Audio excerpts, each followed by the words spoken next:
Oh, a countdown. Look at that.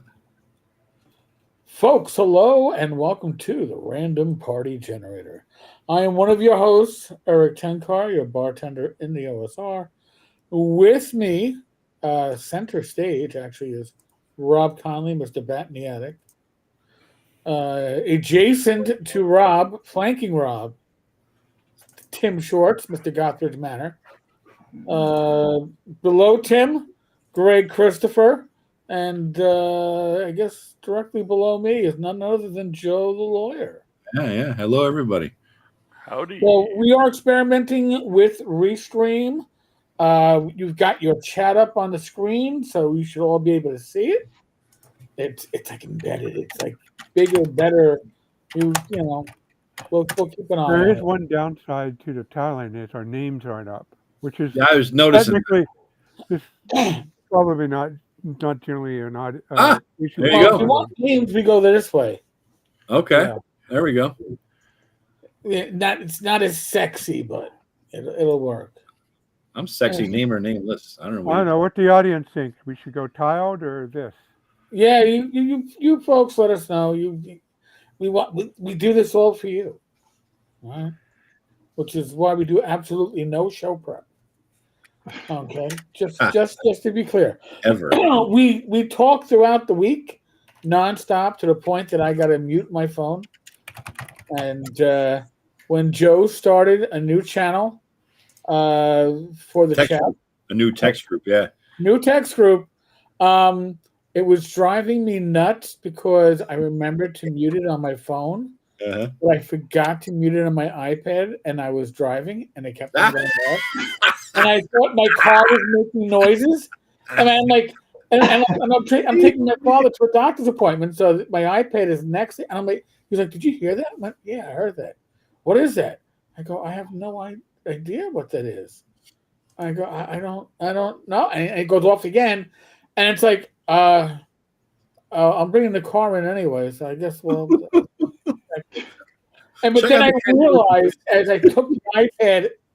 My father's in his appointment. I'm on my iPad, and then I hear that. I went, "Oh, it's the damn iPad." Joe's new channel. How do I silence it again? For the tech unsavvy amongst us. How do you get text on iPads? Oh, you just sign in. Yeah. If you have an iPhone. Do you have a cellular service on your iPad? I do have a cellular service on my iPad, but it is using my phone's account. So if you have wireless and you're within the wireless, it'll still pick it up. I get that too. And these guys live in the future. Future. The future is now. And if the future is now, then what is the future? I don't know anymore. Do we? We can't see how many viewers we have, can we? We don't see that, huh? I do see it, and at the moment we're lucky. We have 9 watching now. Okay, all right. Well, how many watching us? Where do you see that, Rob? Because I'm using my futuristic triple monitor. But that's only picking up the viewers on the tube on YouTube. So we were also on X, and we're also on Facebook. I don't think I put us up on. I didn't put us up on Rumble today. Rumble, I got to figure out how to. So what's the total between all of them? We got the Rob stereo effect going there for a second. Do we? I didn't hear it. I didn't either. Well, that must be. Oh, one of your many defects. Well, no, that means that when I opened up when I refreshed the X page to see how many live viewers we had, and it started playing, my computer was or Restream was smart enough to go, you don't want to do that shit. Yeah. Interesting. It's a whole new learning process, guys. You're going to learn with us. But you'll probably learn faster than us because we're not that slick with this shit. No. Well, come on. So, and again, with the embedded chat, you don't have to wait for me to put you up on the screen. So hopefully, no matter where you're watching, hopefully you feel free to participate in the conversation. Even if I don't take your chat and put it up on the. Oh, actually, I gotta put it up on the side then. Oh, this is. So here's the funny thing. So when the chats come on the screen, they are the new ones on the top. But when they come in for me to put them up as a special comment, the new ones are on the bottom. Interesting. Jesus. Yeah. Hey, I'll learn this before long. So Yedis, welcome. So yes, sir. Joe, since you're the one that handles our general text chatting throughout the day or the week. Managed. Yeah. Did we have any? I have a topic. I mean, I'm actually, because let's say, even though I'm retired, I must admit, I read this stuff in like bathroom binges. So it's usually I'm on the shitter, go, holy shit, I've got 55 text messages. 55. It's like 150 sometimes for me. Yeah. Yeah, and it's like, all right. And another truism, another little bit of honesty. Sometimes I comment just so I can bookmark where the last part I read was. See your green mark or whatever the hell it is. Yeah. Yes. Because I can go back. So when I go back and I scroll up, I go, okay, that's where I was. I just delete the conversation that way. Like, it's like I'll read it, delete it, and then I know it's new. You delete them? That's funny. Oh, all the time. Oh, you didn't have to put. Okay, I didn't mean to interrupt there, Eric. I was getting No. So this is a new RPG Kickstarter.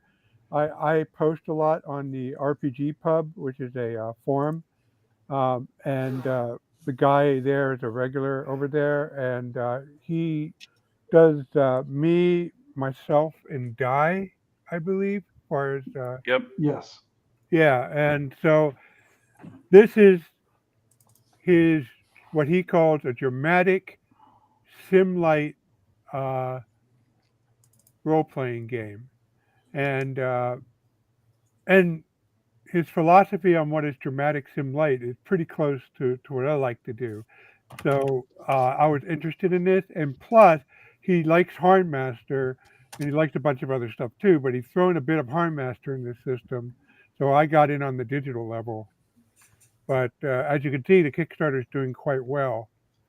But basically, his focus is on his this system, his XP. He only rewards XP for proactive players. You can have any goal that you want.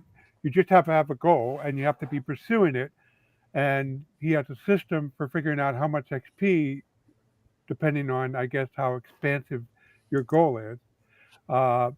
He calls it Sim Light because he doesn't want to go like GURPS with all the options route or to the nth level of detail. He wants to hit a little bit more detail than some of the like OSR light systems like Shadow Dark.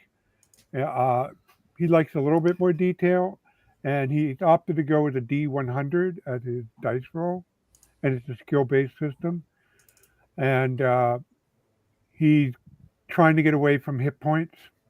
So there isn't a preview, unfortunately. So, and I haven't had time to wade through all his videos, but it's pretty intriguing. So, I just wanted to give a shout out to his stuff. Very cool. I think I saw that. I looked at it. It looked interesting. It looked a bit heavy for me. Yeah, he's a very good speaker. I've seen him in a couple of videos, and he makes a good case. My dance card is way too full right now to be going in on this, but it does sound intriguing. Yeah. Yeah. What's the replacement for hit points? Like I said, I haven't waited for all his video, but if I had to guess based on what bits and pieces, because of my deafness, it takes me a little bit longer listen for clarity. But my guess is it's going to be a combination of you take a hit, and your skills are slightly worse, and you have to make a save, or something bad will happen to you, like your limb is crippled or something like that. Because if you like Harm Master, that's how Harm Master injury works. And how difficult of a save it will be is how much damage your blow does, how much of an impact. I don't know what he's going to call it, but. Okay, fair enough. I mean, I haven't looked at Harmmaster combat since, I don't know, the early 90s. So it's literally Greek to me at this point. Cal thinks the PDF is overpriced, but the hardback. What's the PDF price? I didn't see. $40. I think Brock said $40. $40 for the PDF. That includes the starter pack, but I mean, you don't really need a starter pack if you're getting the full core rule book. It's $39 PDF. That's a lot. Rounded to 40. That's a lot. I remember when Castles and Crusades came out with the Castle Keeper's Guide, finally, because it was like that was the book they took forever to put out. And it was early days when I was early on Twitter, maybe 09 or 10, I don't know. And back then I was following everybody. Twitter wasn't that big, so everybody was there following me, and I was following everybody. And I said something like, oh my God, $39. What the hell? That's ridiculous. And Steve Chenault, I didn't realize he was following me. He goes, oh, we woke up Joe the Lawyer. I'm like, oh shit. Well, to be fair, it is three books. It's 2 books and a GM screen. So starter set, core rule book, and GM. Not just the core rule book. So but I got to say, since he doesn't have a preview, he should have just a core book only option. Well, I mean, and that does bring up an interesting topic. I mean, what is your cutoff point for impulse buying? For what? A book or like, oh, it looks good. Where's the point where it looks good is pushed down by holy shit? How much? I mean, when is it looks good? Oh, and I'll buy it. If it isn't on the short list, it's $40. No, it depends on what it is. I mean, if it's a module for an adventure for you new young people, then it's like $5 for PDF and maybe $15 for a print. You know, maybe $20 for print if it's pretty big. But if it's a standard 32 pager, I'm not going beyond $15 for print on that. Yeah. You know. Well, what would happen if it's a 250 page adventure, Joe? Well, that's what I'm saying. Then it's a different story. But if like $10 for a regular 32 page, 15 for something bigger, a 200 something page adventure. I mean, on that I'm getting the book because I don't like to read that much on a PDF. I'm buying the book, and the PDF better come for fucking free. You know. Yeah, this is a salient point for me because I'm working on another book that I'm going to release that I'm going to have at a higher price point than the previous stuff that I've released. And I'm trying to, to me, it's like, I'm a capitalist. It's what the market will bear for that product, you know? And the thing is figuring out how much will your audience pay before you put the price point on the thing. And that's the challenge. I wish that I had Greg Gillespie's confidence to put $80 on something and know that it would carry sales and be okay. But that's really hard to do. Yeah, I mean, I was talking about this with somebody else on another podcast when I cheated on you guys a while back, and you slut. Yeah, and we were talking about that kind of thing. And I said, I remember Ryan Dancy had a thing back in the Google Plus days when he was talking with people, and he said, like, the difference between what you can charge for your book and what D&D can charge for the same size book is brand value. So if you could only charge $10, but they can charge $20, and that's $10 of brand value that they have that you don't have. And I try to think of it like that, even within the independent community. Like, some people have more cachet than others, and they can charge more for the same thing. That's just because people will be more confident that it'll work out. I rather find the sweet spot where I get the most number used. There's always a sweet spot where you don't charge too low, but you don't charge too high, so you maximize your return basically. And it's never setting your price way high. But get this, Greg. Greg Gillespie just came out with a monochrome version of his Dragon Slayer RPG. So now he's getting. I thought it was already monochrome. Nope. Black and white, isn't it? Black and white. No, go and look on Drive-Thru RPG. It's like a. Oh, it's not on the top 10. Where did I see it pop up then? Yeah, it's on Drive-Thru. Now you're making monochrome. It looks like it's red and black. Oh yeah, number 7 now. Yep. Yeah, $30 for a PDF for that. Yeah, see, that's the thing. It's like I just don't know. Especially depends on what it is. Like you said, the reputation matters, Greg. But what is it that you're pushing? You know, I for one would never buy $80 for Barrow Maze. I mean, I refused. It's just not going to happen ever. So, you know, and other people like me, I would imagine, are like, man, fuck it. I'll just fucking go download the thing from somewhere. The PDF error delivers it, and I will, you know, print it out and be cheaper than $80. You're not saying I did that, but you know what I'm saying. Yeah. Nobody on the show, aside maybe from Joe, is endorsing the piracy. Just saying. Ever. But I mean, you got to price it so that there's always going to be asshole pirates you steal. But then there's some people who like it just ain't worth the fucking price, and I want it. Therefore, you know what I mean?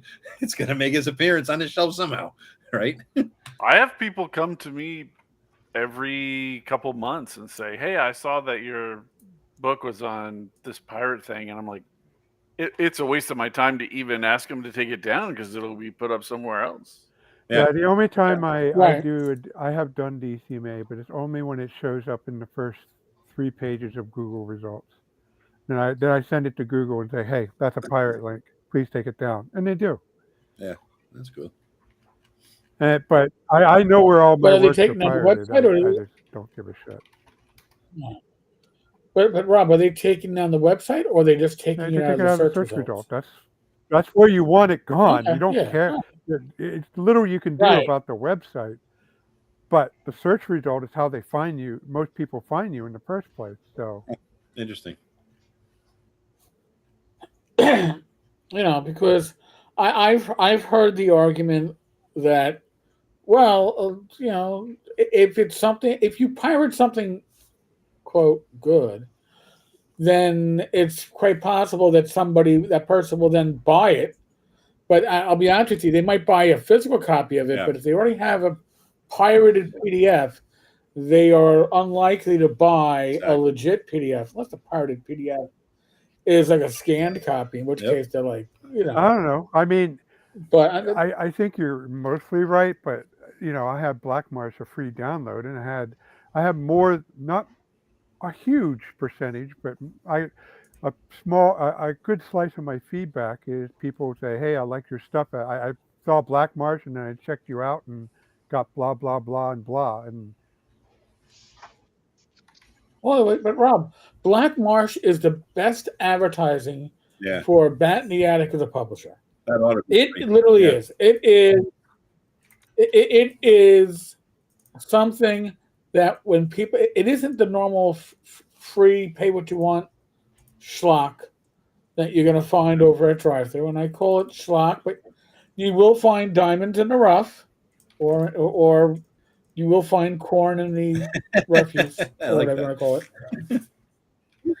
But when you look at Black Marsh, people grab that and they go, "This is free," or "This is pay what you want." And if you're doing pay what you want with Black Marsh, yes, people are going to come back, and I've done that with pay what you want stuff. I've gone back and gone, all right, you know what? That's worth it. I'm going to get at least $2 of entertainment out of this, and you throw into the tip jar. Yeah, I did that's pay what you want before that, and I can't convert it over without losing all my sales figures. So There's enough hardback. Okay. I'm almost platinum. I only need 28 more sales to be platinum. And if once I hit that, I'll be happy as far as that goes. But yes. Mythic Mountains RPG, that was exactly the case. I never heard of Bat in the Attic, but I found Black Marsh, and now I buy everything I can. Now available in a nice digest-sized hardcover. I mean, listen, I worked, before I was a cop, I worked retail, and I worked most of my retail time working in electronics. And electronics, when you had a sale, you had a loss leader. And a loss leader, now remember, folks, this is going to go back to early 90s, late 80s, early 90s. The loss leader was usually like a Magnavox 20-inch TV or a Sharp. They were shitty. Sharp. I remember those. Holy shit. Yeah. They were the worst pieces of crap. Yeah, I mean, the car, you know, and a lot of times for the larger ones, there was an incentive to sell it. I didn't care about the incentives. That wasn't worth my soul. But the thing is, people would come in for the loss leader. They would come in for the loss leader, and your hope was, well, they'd buy something else. But usually the loss leader wasn't quality. Rob is putting out Black Marsh as a loss leader, and it is quality. It is something that any third-party publisher would be glad to have it as part of their catalog. You know, so I mean, that is what you want for. It's like they used to do with the drugs, right? Your first hit is free. You know, your first bit of Rob is free. We get Rob for after free. that, What did you say? What? Yeah, I just have to write a little faster. And it's coming together. I actually started putting together. I still got a little bit more writing on the core, but I put together my what I call my draft copy, where I start reading and double checking references and then editing, you know, making the actual first draft. So I got everything lined up with you know, with the few town maps I have done, and you know, one of the things I got to check out is that I do on these bigger maps is I have to make notes on all the layer, because I work this way, so the stuff that's over here didn't know about, or the stuff over here didn't know about the stuff over here. So I make another pass and do some updates over to the stuff on this side of the map, so it's feels more hanging together. Usually just small tweaks and references. I'm getting my background images back online here, guys. Yeah. We're working on it. Remembering absent friends. That motherfucker might join us tonight. We'll see. He was actually saying he might come in, so. I know. Yeah. So right now it looks like I have about a month or two of work left to do, and hopefully I'll have a Kickstarter in late January, February. Good deal, man. Nice. Gee, Rob, we might have to have you on as a guest. Oh, wait, you're a host. Never mind. DJ. Can't do it. And by the way, yeah, Matt's not showing up. Let's be honest. Don't tease for people. His own games, so I know. Yeah. I mean, not Mr. I'm not Dyson is not going to show up. We'll see. He actually made an account or whatever the hell he did. He texted before. He might show he has dinner, blah blah blah blah, you know, all that nonsense. So yeah, we'll see what happens. Yeah. I got 4 in my channel. What do you got going? What's the max? What do you have there, Eric? What do we have right now? That's the one thing I miss. It seems weird to be counting 4 people, bro. Yeah, I'll take it though. It was just me for a while. So. Yeah, it's almost pathetic to even say out loud. Honestly, I've got 4. Timmy, I've got 4 hemorrhoids. I counted them myself. Total of 31 across the different. What were you saying, Joe? I'm saying you're not broadcasting. It looks like on your channel, huh? Oh, I don't know. I don't pay attention to the shit. If I am great, if I'm not, draws maps and chimes up every once a half hour or so. Yeah. But Eric, before you were asking about what was the hot topics in chat, We were the one that really got a lot of traction yesterday or the day before, or bleeding into yesterday, from the day before was talking about again Shadow Dark and system and the whole spell failure thing and rules light and how rules light is just every rules light game is just a game that hasn't been house ruled yet by a DM, and then we got into preferences. I mean, everybody was talking about what they prefer, and honestly, I think it was Ken who came up with the final, like, really good and definitive answer on that. Let me scroll back here. I think Tim came up Tim chimed in at the very end after everybody said their opinion. He pulled a Conley. What a long fuck. He really did pull it. Yeah. That wasn't a Conley. I didn't over explain it. That's a Conley. Oh, that's what I call what he's doing when he's like kind of goes into his like somebody says, it's Friday, and then he goes, 20 minutes into what it means to be Friday. Yeah. I think he pretty much said that essentially, I'm paraphrasing, but he said basically the rules don't matter as much as the people you're playing with. Yep. And I think that was the best summary of all that we could possibly have had on that. Because no matter what game you like we some people like Shadow Dark, some people don't. We're all having a great time in Tim's game, right? Some people hate 2E, and we all agree that we hate 2E's character sheet on Roll20. But we seem to be having a good time. People keep showing up. I refuse to try to make sense of it. Yeah, no, it's retarded. I mean, we've been using it for a year and a half now. A year. So everybody knows the last time Joe ran a campaign prior to that on Roll20, he ran a Bronze Age campaign, and I made a character sheet for him on Roll20. Yeah, you modified the Swords and Wizardry one, right?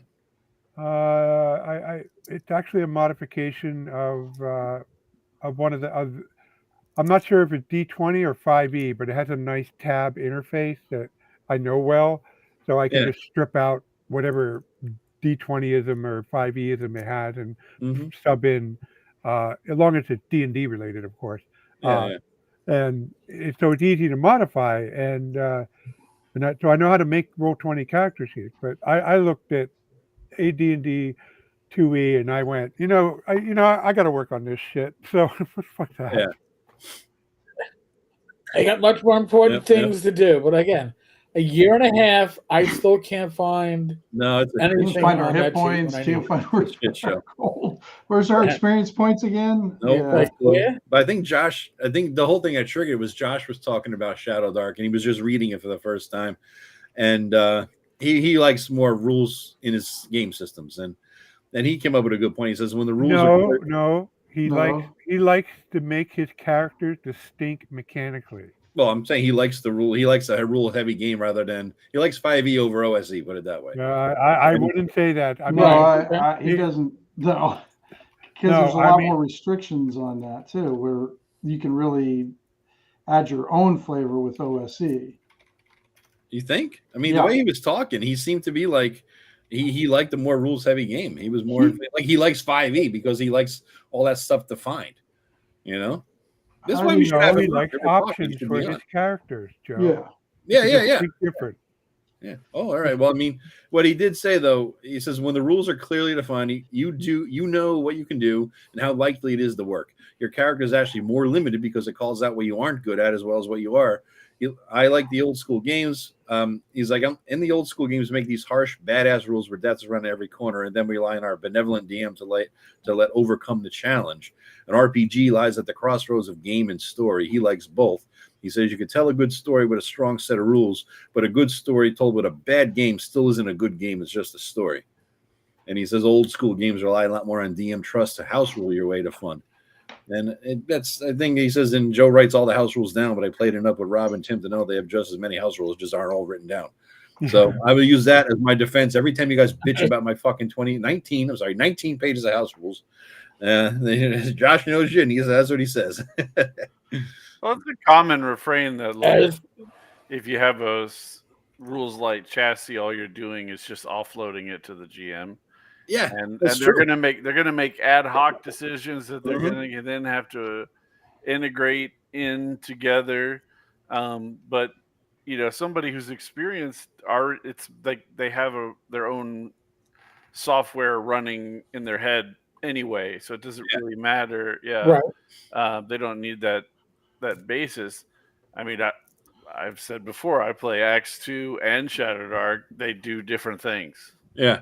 Yeah. Well, I said something similar to Ken in other places, and the thing is, if the referee, I find that DMs like Tim, when you guys want to be fair, and so you tend to rule the same way when the same situation comes up. That's why I write it down, Rob, so I don't forget how I ruled last time. That's why I have 19 pages of rules, so I don't have to fucking remember anymore. Because who can remember all that bullshit in your head these days? Yeah, but Joe, you also have a lot of arbitrary changes, and I know it's a dig, but what I like to do is make I like to arbitrary start. changes. No, yeah, exactly. I like to start with the core with the rule system and keep my changes to the bare minimum to reflect whatever I want to reflect. Like I'll add viz, I'll add rituals, Yeah. but you still memorize spells. Your spell book, roughly costs the same as the swords and wizardry book says the same, and it takes roughly the same amount of time. I don't fuck around with that stuff because then it becomes, well, what we're faced with your house rules, and I don't want to do that. Yeah, it's a whole new game. Effectively, that's what I end up doing is like, fuck it. I got so many fucking house rules, I might as well make my own RPG, But the thing that Josh said too was that if you think about legendary stories told around a campfire from your D&D game, it's almost never about the killer combo of stats and gear. It's the time the player saw the real treasure was the mithril doors, or you did the crazy thing that wasn't part of the rules to accomplish some outlandish task. And that's true. You never brag. Well, you might brag on an at 20 fighting Orcus or something, but you're not bragging about your shit. You brag about the unconventional crap you did right outside the rules, and that's true. I think that makes sense. Now with Shadow Dark specifically, okay. So how does Shadow Dark resolve things? You have your strength, dex, con, wisdom, intelligence, wisdom, charisma, and they have different task difficulties and stuff like that. So basically, what I've seen happening with Shadow Dark GMs is that they develop their own way of employing those 6 attributes, kind of like skills, and they make rulings in different situations. And and some of it's modified by the character class, but the character classes are so bare bones, you still wind up with a set of your own rulings, given if you run Shadow Dark for any length of time. Yeah. Yeah, one of the things I find really liberating about Axe 2 is that it puts the burden of a lot of things on the players rather than on the GM. So if they want to use these particular, they need to look it up. They need to run, if they have a proficiency for doing something, they need to know how it works. Not necessarily me. I make them come to me with it. The reserve XP is the perfect example, right? So if they die, they start over with a new character with whatever their reserve XP was.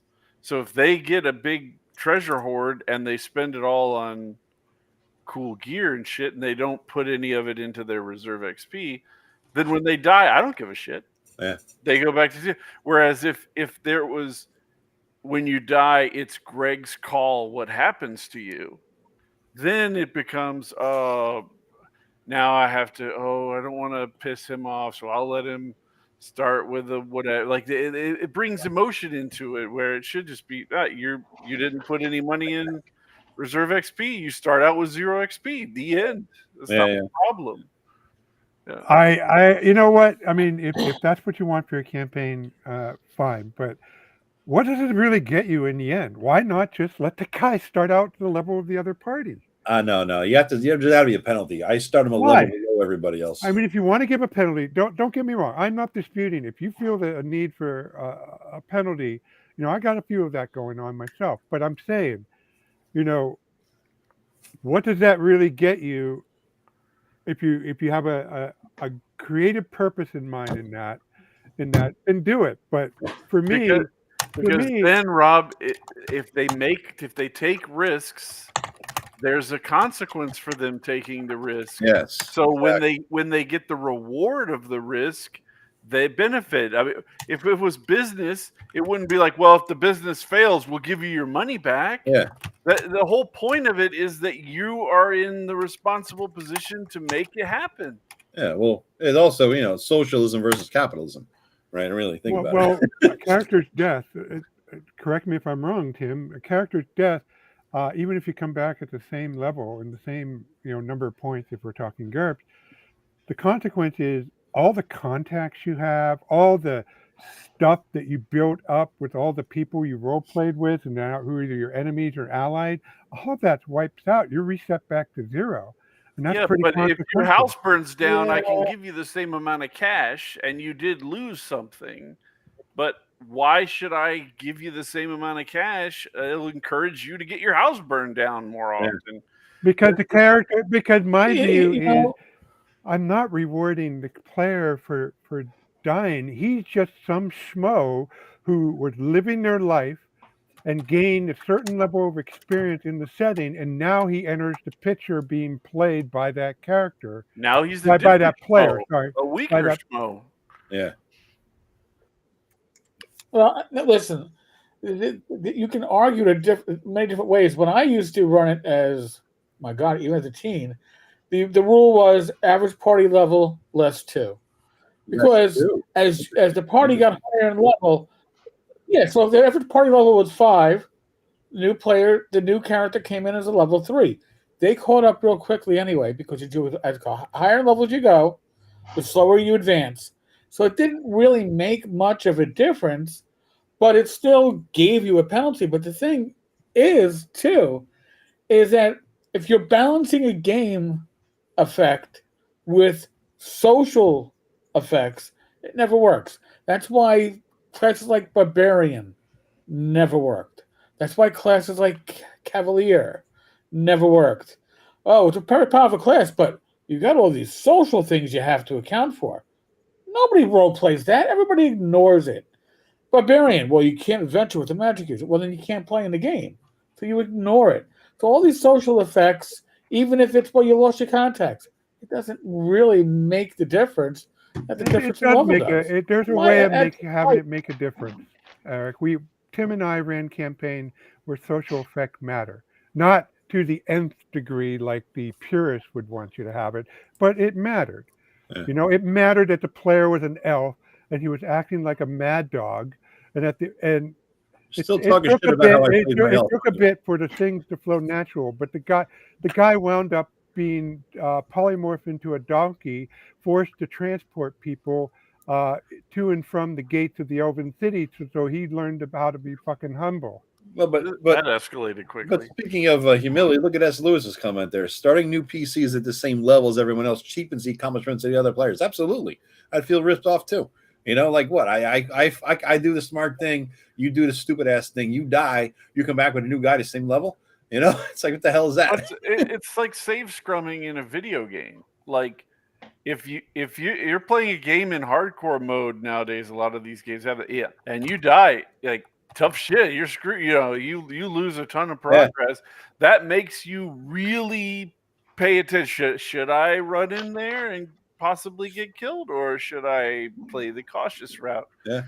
That it has a big impact on people's decisions. Yeah. I never play hardcore mode in video games. Like the last one, Baldur's Gate 3. I take 3 steps, save. 5 steps, save. Swing a sword, save. That's pretty much how I did it. Well, Joe, what happened when Max died? Who? Max. Oh, you played in a campaign. Yeah, Max died. Yeah, your guy kissed the fucking water bitch and died. Yeah. No, I'm not talking about Argyle. That was my. Argyle. Yeah, that was on me. I don't blame you for that. Yeah, okay. Yeah. Oh, you did. I argued with it. I argue with it, but I'm not mad about it. Okay. It's just I now know that's how things work. Okay, that aspect of your campaign. But needless to say, I'm talking Max. Tim, please say something, Tim. You're busting. Tim, I can see him. I can see him laughing underneath the brim of the hat.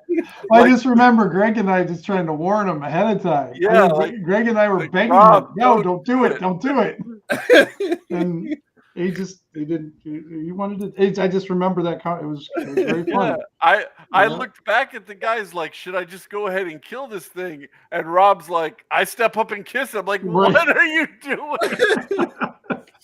Yeah. Oh God! But it was the quoting Greek mythology afterwards, Yes. which was a worthy scrounge, I got to say. But nope. No, Joe. My biggest flaw wasn't I was prepared to take a hit in case I was wrong. Yeah. I just didn't know it was going to be a save versus fucking death with the saves I have.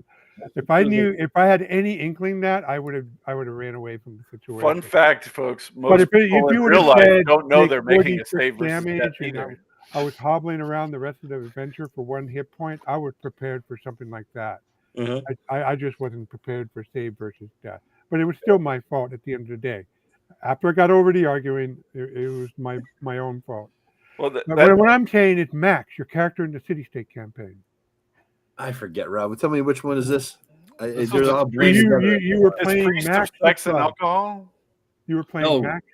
You were playing Mac the Thug. You died. Him. Yeah. He didn't last. And I let you start. I let you start off as a cleric of the goddess of pleasure, and you didn't start out the same XP you had.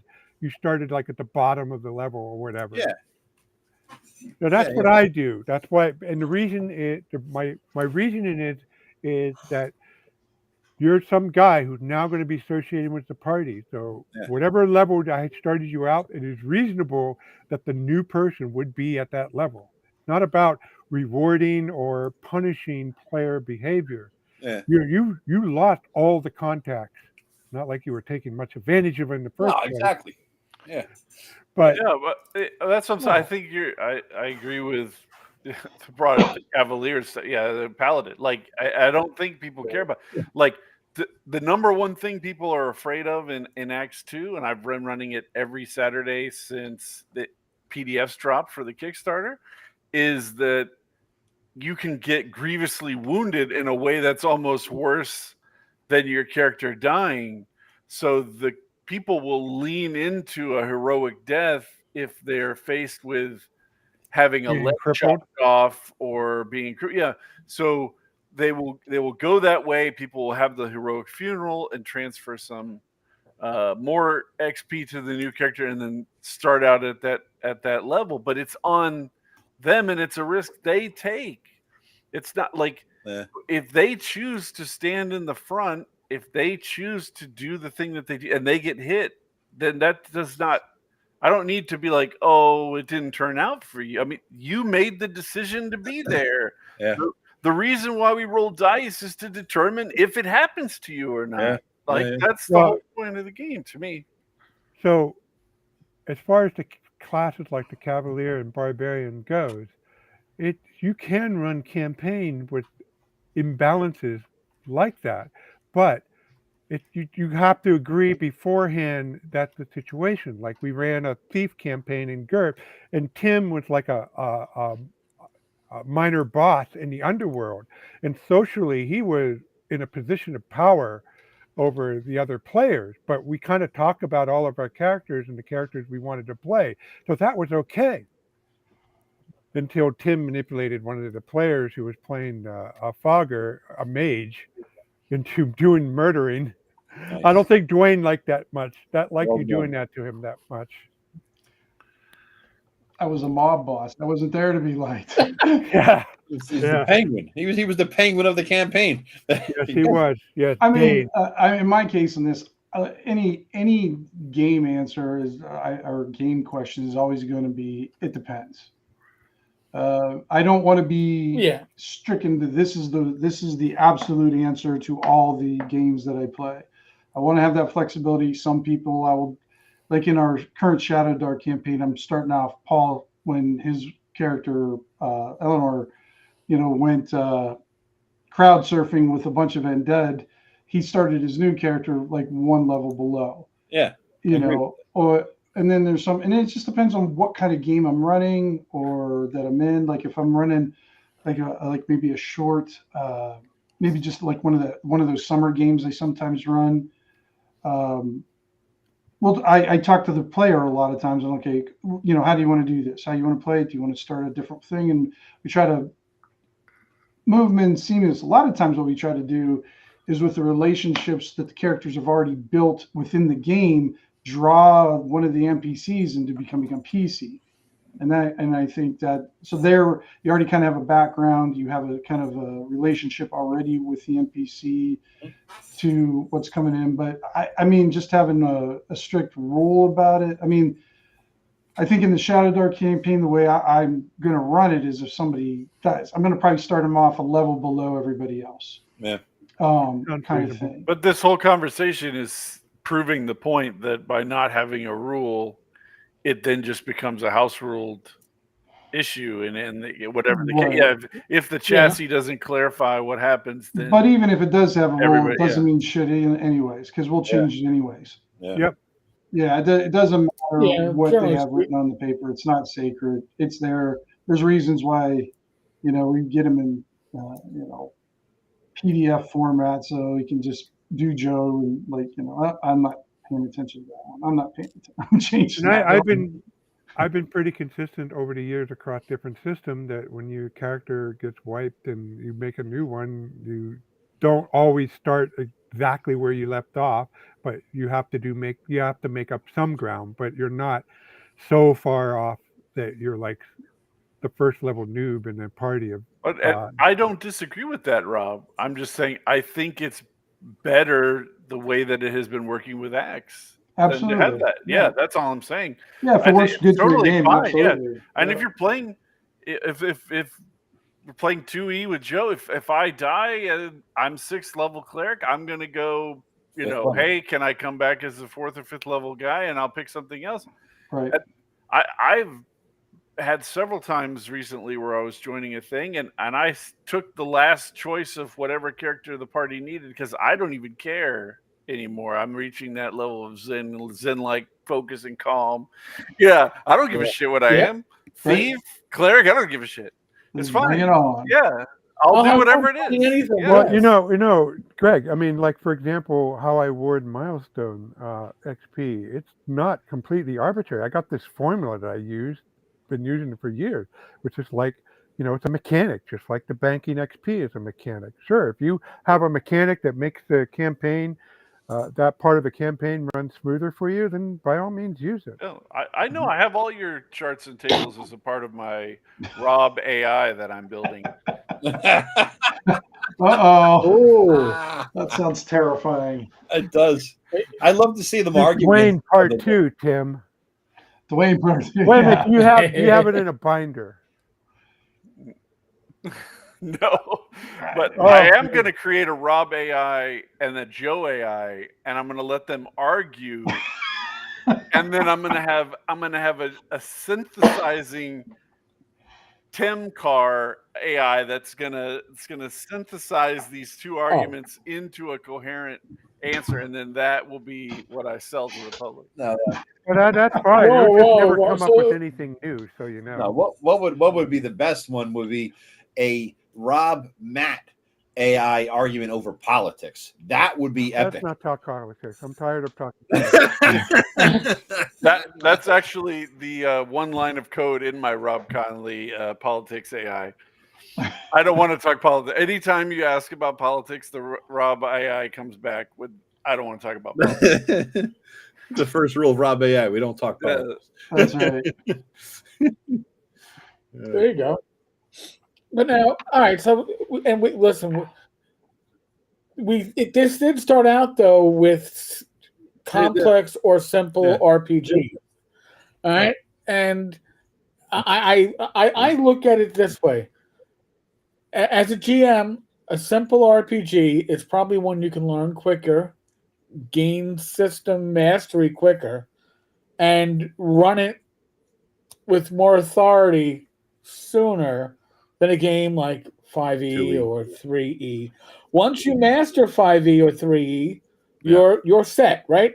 But you don't, because I do a lot of my game mastering at conventions, and I'm going to run a convention game, something that I can run, I know at the back of my hand, right? I'm not going to run 5e even if I read through the rules 2 or 3 times, because I'm going to have to keep referring to it. Rob's going to run what Rob knows, his house ruling of Swords and Wizardry. I'm going to run Swords and Wizardry Light. Joe's going to run whatever the Swords and Wizardry with only a page and a half of house rules. Swords and Wizardry complete at the ShireCon. You know, it's easy. But right, well, and like I can run Swords and Wizardry without generally having to look up rules, without having to look up spell descriptions. I'll be right 80% of the time, and if I'm off, you fudge it. Especially at a convention where time is of the essence and pacing. Now, when you're running a game with your friends, like amongst us, and I say, "All right, guys, hey, I think I want to learn," and I wouldn't do this to you, all right, because we already did this years ago. I want to learn how to run DCC, but let's slog through DCC. I would never do that at a convention because I don't have the mastery of the rules knowledge, and I think that a good game master who has rules knowledge is amazing. A good game master who lacks rules knowledge is probably going to give you something lackluster.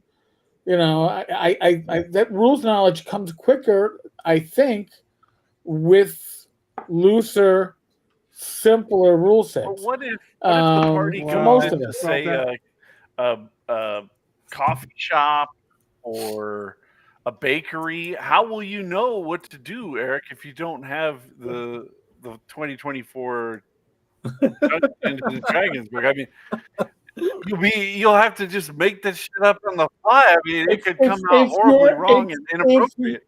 If you're baking scones, okay, if you're baking scones in my smithy, it's not in my world. You're playing in this person's world. That's where you're playing. You know, I thought your smithies were staffed by Ugnaughts from Cloud City, isn't it? Yeah, but I mean, for example, I think the Aliens RPG must be fairly quick to pick up on. Oh yeah, Greg ran that a year ago, year and a half ago, and it played out. Yeah, it was fucking awesome. None of us had rules knowledge, and Greg had the rules knowledge. I don't know how much time you put into learning it, but it must be a fairly. It's about Shadow Dark level of rules complication of crunch. Okay. So that's about my sweet spot now. When I was younger, give me Rollmaster, give me Space Master, give me Battlelord, give me a system that is totally unbalanced like Rifts. I'll run with it. Didn't care. Didn't matter. I did stop at Bushido. Yep. Couldn't understand it. Didn't understand it for shit. The dirty secret of RPG is that you don't really need the rules. You have rules. You play with rules. You like to have fun. Don't get me wrong about that.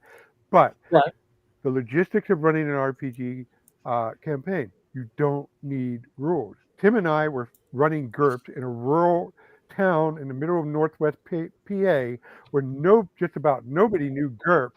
So what we always did, describe what you do and we'll tell you what you roll. And because GURPS was a well-designed system, people picked up quickly on how the rolls started, the 3d6 rolls worked.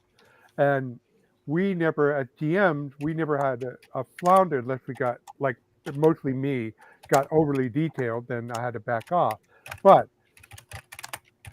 you don't, so that's what Greg did with the Alien RPG. He knew the system and he had us describe what we're doing. And the system is well designed, so we kind of picked up on it rather quickly. Right. And it all worked together. But how did we start out? We knew, describe what we did as Aliens characters, and everything else followed from that. Man, that's how come it works.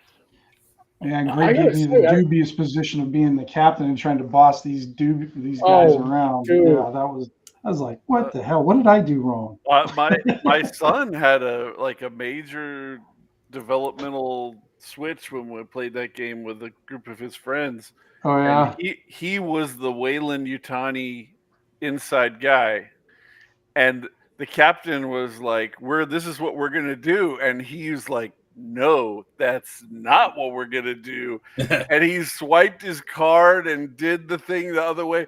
And he was like, it was like the first time he ever stood up to authority. Like, he was like so proud of himself. And he's like, I'm in charge. Wow. You know, Nice. it was hilarious.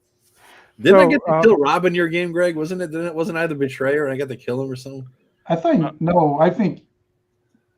Matt ended up killing him, and then Matt ended up killing us all.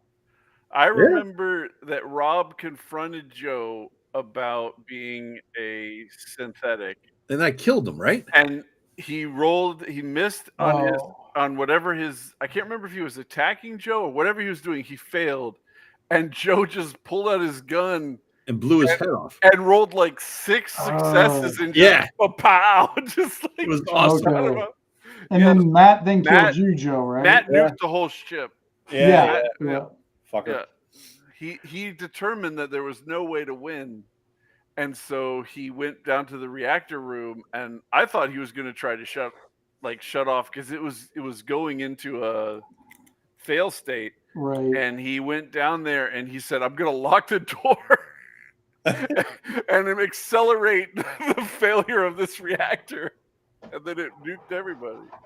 That was fun.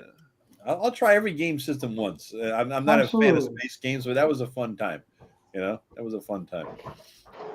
I mean, mostly because I got to kill Rob like that. That was just glorious. That was insane. That was an amazing player versus player moment.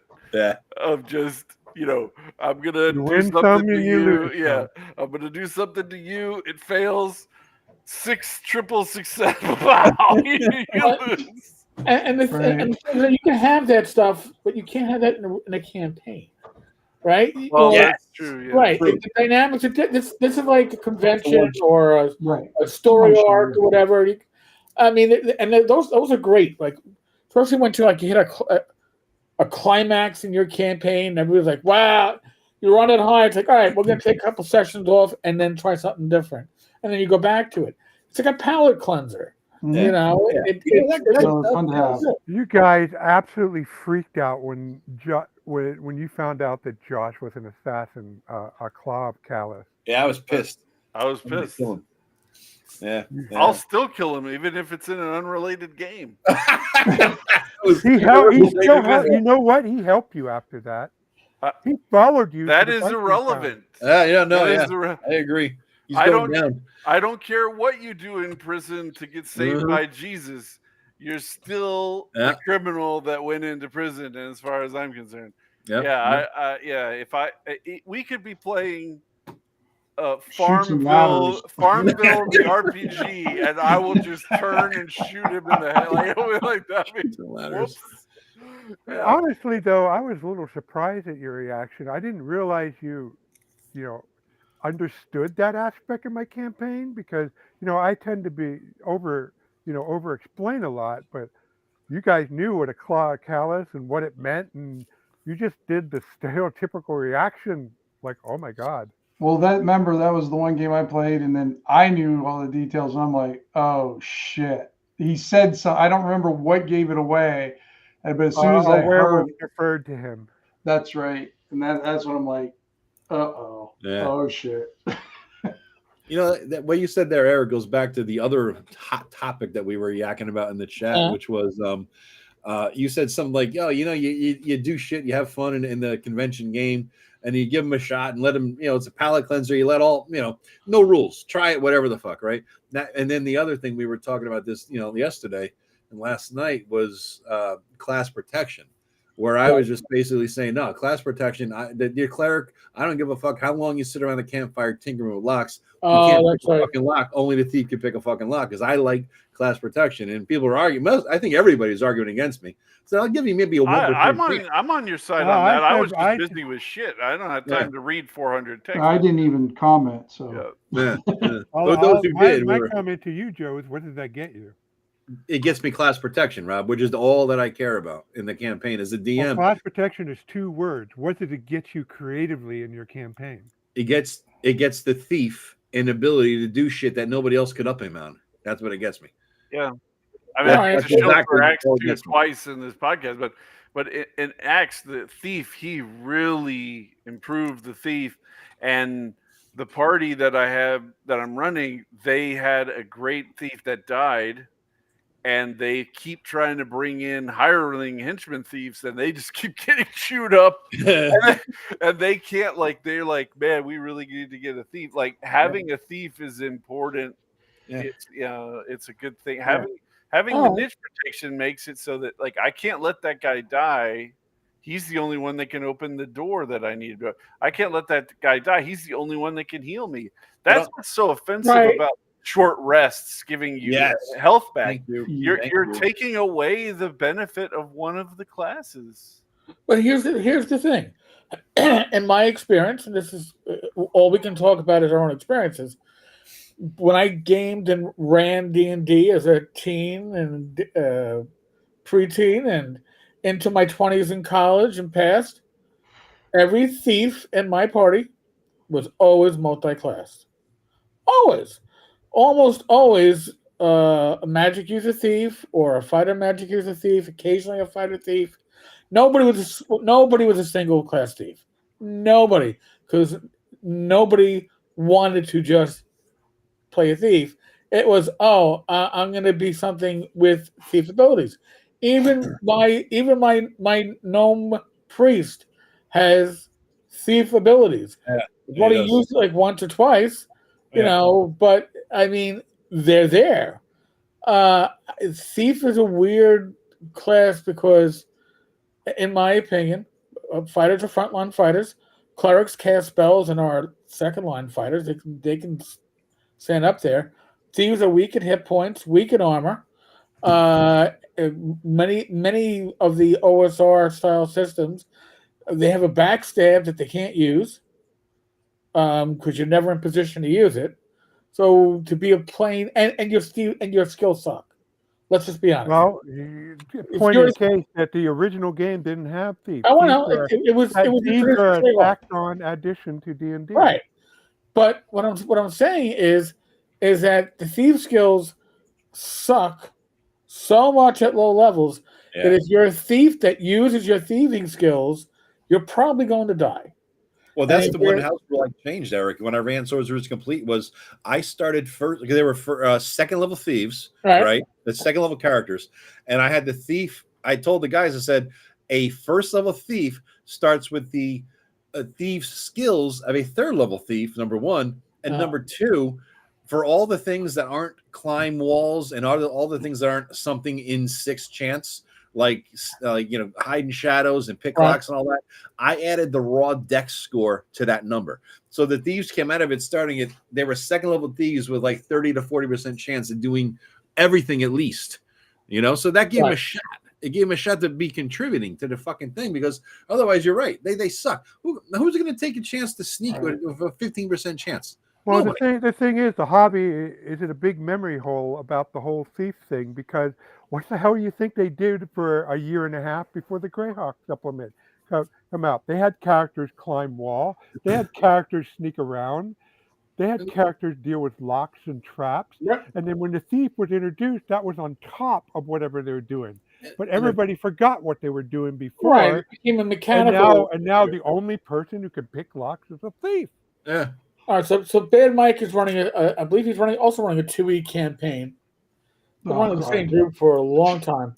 The campaign now has 2 single class thieves, and they are dominating since their abilities have gone up so fast, and they've chosen to specialize in certain activities. So that's definitely 2E because you couldn't specialize with the 1E stuff. And Mike is running a dwarven campaign, so they're all dwarves. So the only multi-class would have been fighter thief, and that's the weakest of the multi-classes. If you're going to be in 2E, because remember you can't wear the armor. Yeah. So, but 1E, magic user thieves or illusionist thieves. Oh my God, very powerful. Well, that's what Tim's running in my game. He has the magic user thief. Do you like it, Tim? It's been good. That's my favorite class combination. I've always loved because I mean, when you have the thief abilities and you have magic user abilities, your ability to do stuff just opens up exponentially. Yeah. I mean, you just have so many resources to draw from. So I always like that combination. I think there's also a GM module design side of this too, in that it used to be that you were going into places that looked a lot like Raiders of the Lost Ark and Temple of Doom, and instead you're going into a fortress run by people who are walking around, and they're not making traps because they'll step on them, and they're not doing it's different to be a Tomb Raider versus going after opponent's assaulting base. a fortress. Yeah. And I think that some people who shall remain nameless, who like to talk about where do the orcs take a dump, they are really obsessed with that kind of verisimilitude on the monster design side, to the point that they make a lot of stuff into like a living, breathing location. So there's too many people walking around to have traps, to have secret doors, to have all this stuff. Yeah, it make no sense. Pit traps make no sense to me in a dungeon. It's stupid. They're just stupid. Well, it doesn't make any sense that adventurers aren't. If you make your living in adventuring, you're gonna know a little about how to stealth. You might be able. You're gonna probably suck at it, but you could probably, some of you will go take an interest in picking lock, even though you primarily focusing on your spell casting and fighter. So that's what makes sense to me. And I agree, Rob. I'm used to it from GURPS. What happened in GURPS is you relied on your default, or maybe you have a half a point in lock picking. But there's a guy in the party who didn't put the half point in lock picking. He put like 4, 5, and he knew how to pick lock, and he's the guy he relied on. But when he gets knocked out or you're in a jam, okay, you're gonna try to make that 9 or less on 3d6 and hope the best. But at least you got a chance, and it makes sense that you have a chance. And I agree, Rob, that the verisimilitude aspect of it, that you could maybe learn from the ranger how to stalk in the woods over the 10 levels you've been adventuring with that ranger, and you might have a decent chance of being able to stalk through the woods. But I will never, even though it makes absolute and total sense, and I'm all about things making sense and where do the orcs take a shit, I value class protection that much that I'll break my rule about things making sense and say, no, you fucking can't do that. That's my point I'm trying to make. The only thing I'll add to that, Joe, in all the years that I have allowed, I have weakened class protection. Guess what? There's always that guy in the party who's doing what his class is supposed to be doing, and he's not overshadowed because he's clearly the best guy doing that. Here's what I've seen happen in 5e games, right? Where anybody could try to pick a lock if they took the right, whatever the hell, I've seen 5e games where you have the thief moves up to the door, picks, fails. All right. And then the fighter tries, fails. The cleric tries, great, does it. I mean, it makes Jesus Christ. If the best dude in the group couldn't pick the fucking lock, the shithead cleric's picking his lock. Why are you even rolling? The 5e skill system is fucked. Okay. I agree. That it is. In my system, that's not what happens. In GURPS, that's not what happens. I wrote Ambition and Avarice 1 as an OSR chassis where everybody had these basic skills at different levels. I thought you wrote Axe. I did. No. And this is back in 2011. When you talk about Axe so much, I thought you wrote the motherfucker. I play it every week. I know. I agree on Ambition and Avarice 1 and 2. Yeah. So in A&A1, every class is some kind of shithead outsider who shouldn't be doing Holy stuff. shit. Oh my God. Gracious. Speaking of shithead outsider, hello, man. Greg, you get 20 XP for that one. Wow. There we go. He's not next to There we go. He's next to a stop sign. All right, let's give Matt the floor. What do you think of class? I'm outside. Stupid. There's no class. All right, you have the ground, Matt. Yeah, What do you think I have of no class class. Oh my I goodness. just popped gracious. in. We're all over the place here. Oh my gosh, All right, really, you lost Joe? your You're a chance, dick. Bad Mike is going to talk for half hour. No, I think we talked about it a little earlier. I'm okay with all the classes trying stuff, sort of like what you and I were talking about, the some skills like casting spells and stuff like that, or brain surgery, are much more high level skills that I don't think everybody should be able to do. But I know Joe was stuck on picking locks. Well, I can pick a lock. I know a lot of people that can, so I think it's a skill anybody can learn. And I don't really think that it's I don't know. I think class protection is kind of one of those old school things that people just can't get over. Math's wrong, but Thank that's you. all right. And Sure. in 5e, okay. people pick rogues not because they can pick lock. They pick rogues because they can get sneak attack damage. Yeah, I disallow that too in 5e. I don't agree with that at all. Well, Joe, I mean, if you Why break do it you down, even play 5e? if you break it down, Joe, though, if you want to do class protection, then the only person you should be able to fight is a fighter. Nobody else should fight.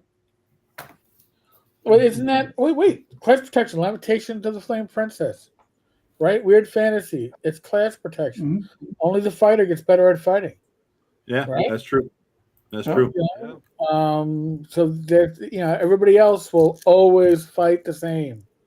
Yeah, And- remember there was the big Well, except Rob if you're Conley playing versus OD&D, Joe- everybody does start Oh, fighting. you're fading. I'm sorry, I interrupted. Yeah, so there was that big fight between Rob and Joe that was going to supposedly be this death match, and then nothing. No results were published. Nobody knows anything. That's what happens with two people who don't know how to fight. He beat me right-handed. I beat him left-handed. I That's how got it the went down. proof right in here. I'm just Yeah. waiting for the day where Joe gets rich, and then I'll release it. Yeah, I use it against him. He beat I me kicked his right-handed. ass right-handed, and he barely won against me left-handed. He won by like 6 points left-handed. What are you talking about, man? Roll the tape. I don't know. Both of you guys look like you're going to clutch your chests and fall. It was over a by the bad end of it. play. I'll Yeah. give you that one. Yeah, it was not glorious at all. But- And I beat Joe after a 8-hour drive. Yeah, so you sat on your ass for 8 hours. What the fuck? Wow. All right, you come to me, Bill, and we'll have a rematch. And we'll All see right. how well I you think we should What do it at moment- ShireCon next year. Let's do it at ShireCon for money. If they pass the hat and raise $100, we beat the fuck out of each other with foam swords. How's that sound? Tom Well, doesn't I- want you guys dying at ShireCon. That's Oh, ridiculous. you won't die. Well, you watch We out. I'll have be W 150 anyway. pounds lighter by then. Yeah, all right, we'll do it. So we'll have next year ShireCon. If there's $100 raised, we'll fight each other with foam swords and see who wins. This time, since you're 150 pounds lighter, we'll go up to 10 instead of 3, Rob. Deal? I didn't hear the stakes, so I will No stakes. agree that we will talk about having a fight, and I will say yes once I understand the stakes. No stakes. If a fight happens in a forest Yeah. and no one is around to see it, Since did it we're really talking about- happen? Since we're talking about stakes, let's go back to Matt owing me. I was fucking wondering if that was going to come up. There it is. $100 to my favorite charity, which is Eric's, kid thing, and a steak dinner. But the motherfucker won't show up to pay off this bet. Hey, life changes, man. I Life can't come up changes, there. brother. Yeah. Yeah. Get your drive up He's- here. Get your woman in the car and drive up here and have a little fun with us. He's There is busy no out way there I in would the garden. expose her to you. That's not a creep. That comment scared me. Remember, he wouldn't even let you talk to his daughter. He's like, no. Yeah. I just want to say hi. It's like as if I would talk to her within 5 seconds of talking to me, she'd be on the stripper pole or something. What the fuck? See, he believes in a different kind of niche protection. Yeah, exactly. Hey guys, I want to run a hypothetical by you Uh-oh. because you were talking about thieves, and this really honestly, I'm not an attention whore. That's really the only reason I popped in.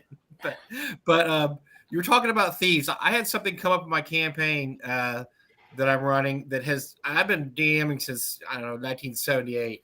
It's never really come up, and I'm really interested to see how it comes out. And it has to do with class protection. I have an all dwarf campaign. My players are all playing dwarves and Dwarven Deep, and but they're allowed to play a non-dwarf. But the dwarves are the movers and shakers. If you play a non-dwarf, you have to kind of follow their lead. So my brother Rob, Sounds racist, by the way, but continue. No, of course it's incredibly. They play their characters incredibly racist. They get away with it because they're dwarf races. They're dwarves. They absolutely can get away with it. They're enjoying it. They're enjoying it so much. But so he's playing a half elven thief. He's a single class. So and then another guy's playing a dwarf thief single class, and they've skyrocketed up in levels because they're just concentrating on thievery, and they're playing 2E so they can customize their class. And they're really good at certain things. They're both really good. Wait a minute, are you playing with skills and powers?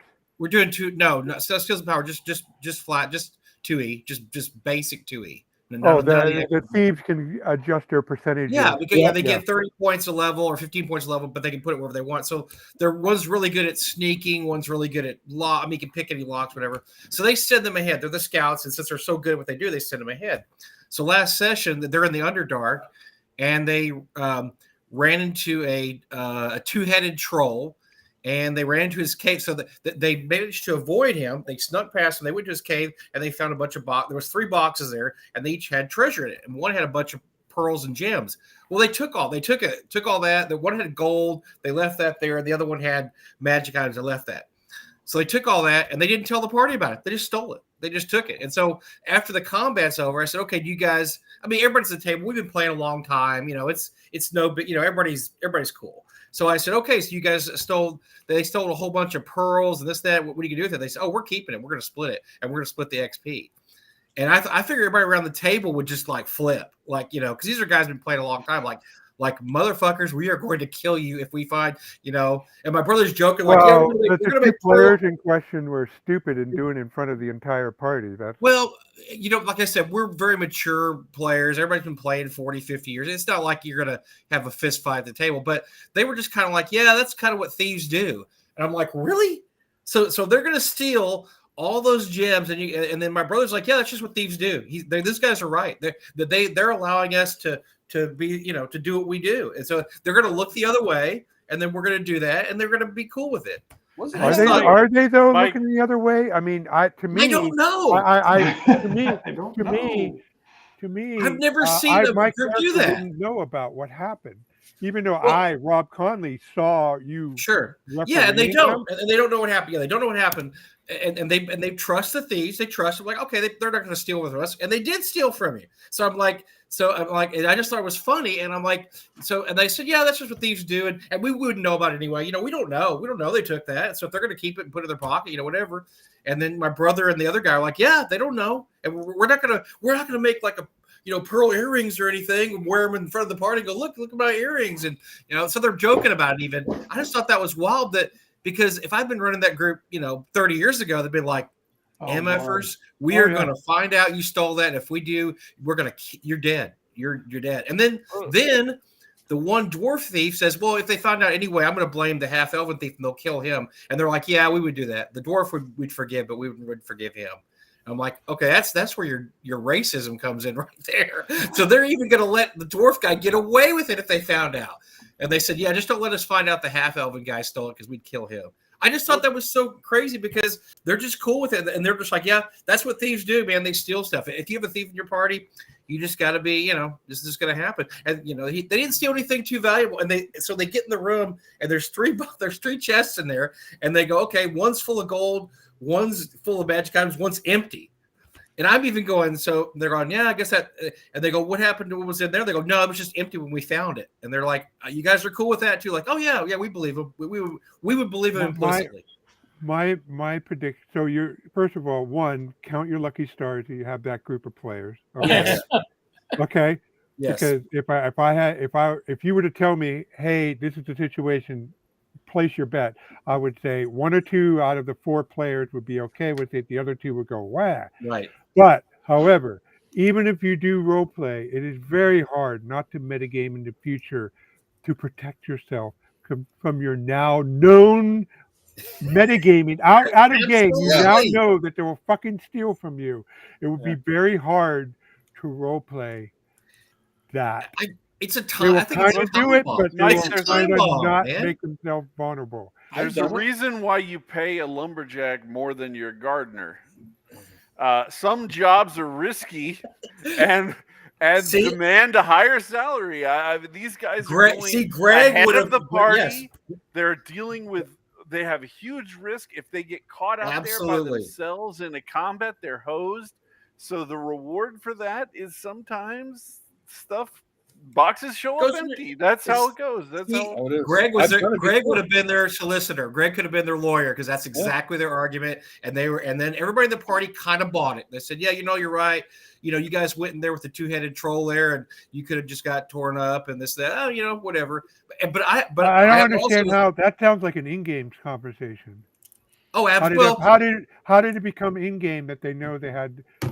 Well, because we do everything. I mean, I didn't take them in another room, and I don't do that shit where you take people in another room, bring back. I'll write notes sometimes, but I'm not going back and forth into the room, this and that. But they know they would have known, right? They're no game knowledge. We don't know.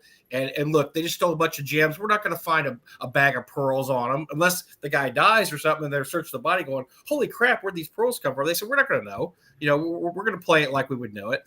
And we're cool with it if it's the dwarf. Now, if we find out the half elf is him, we'll probably kill him.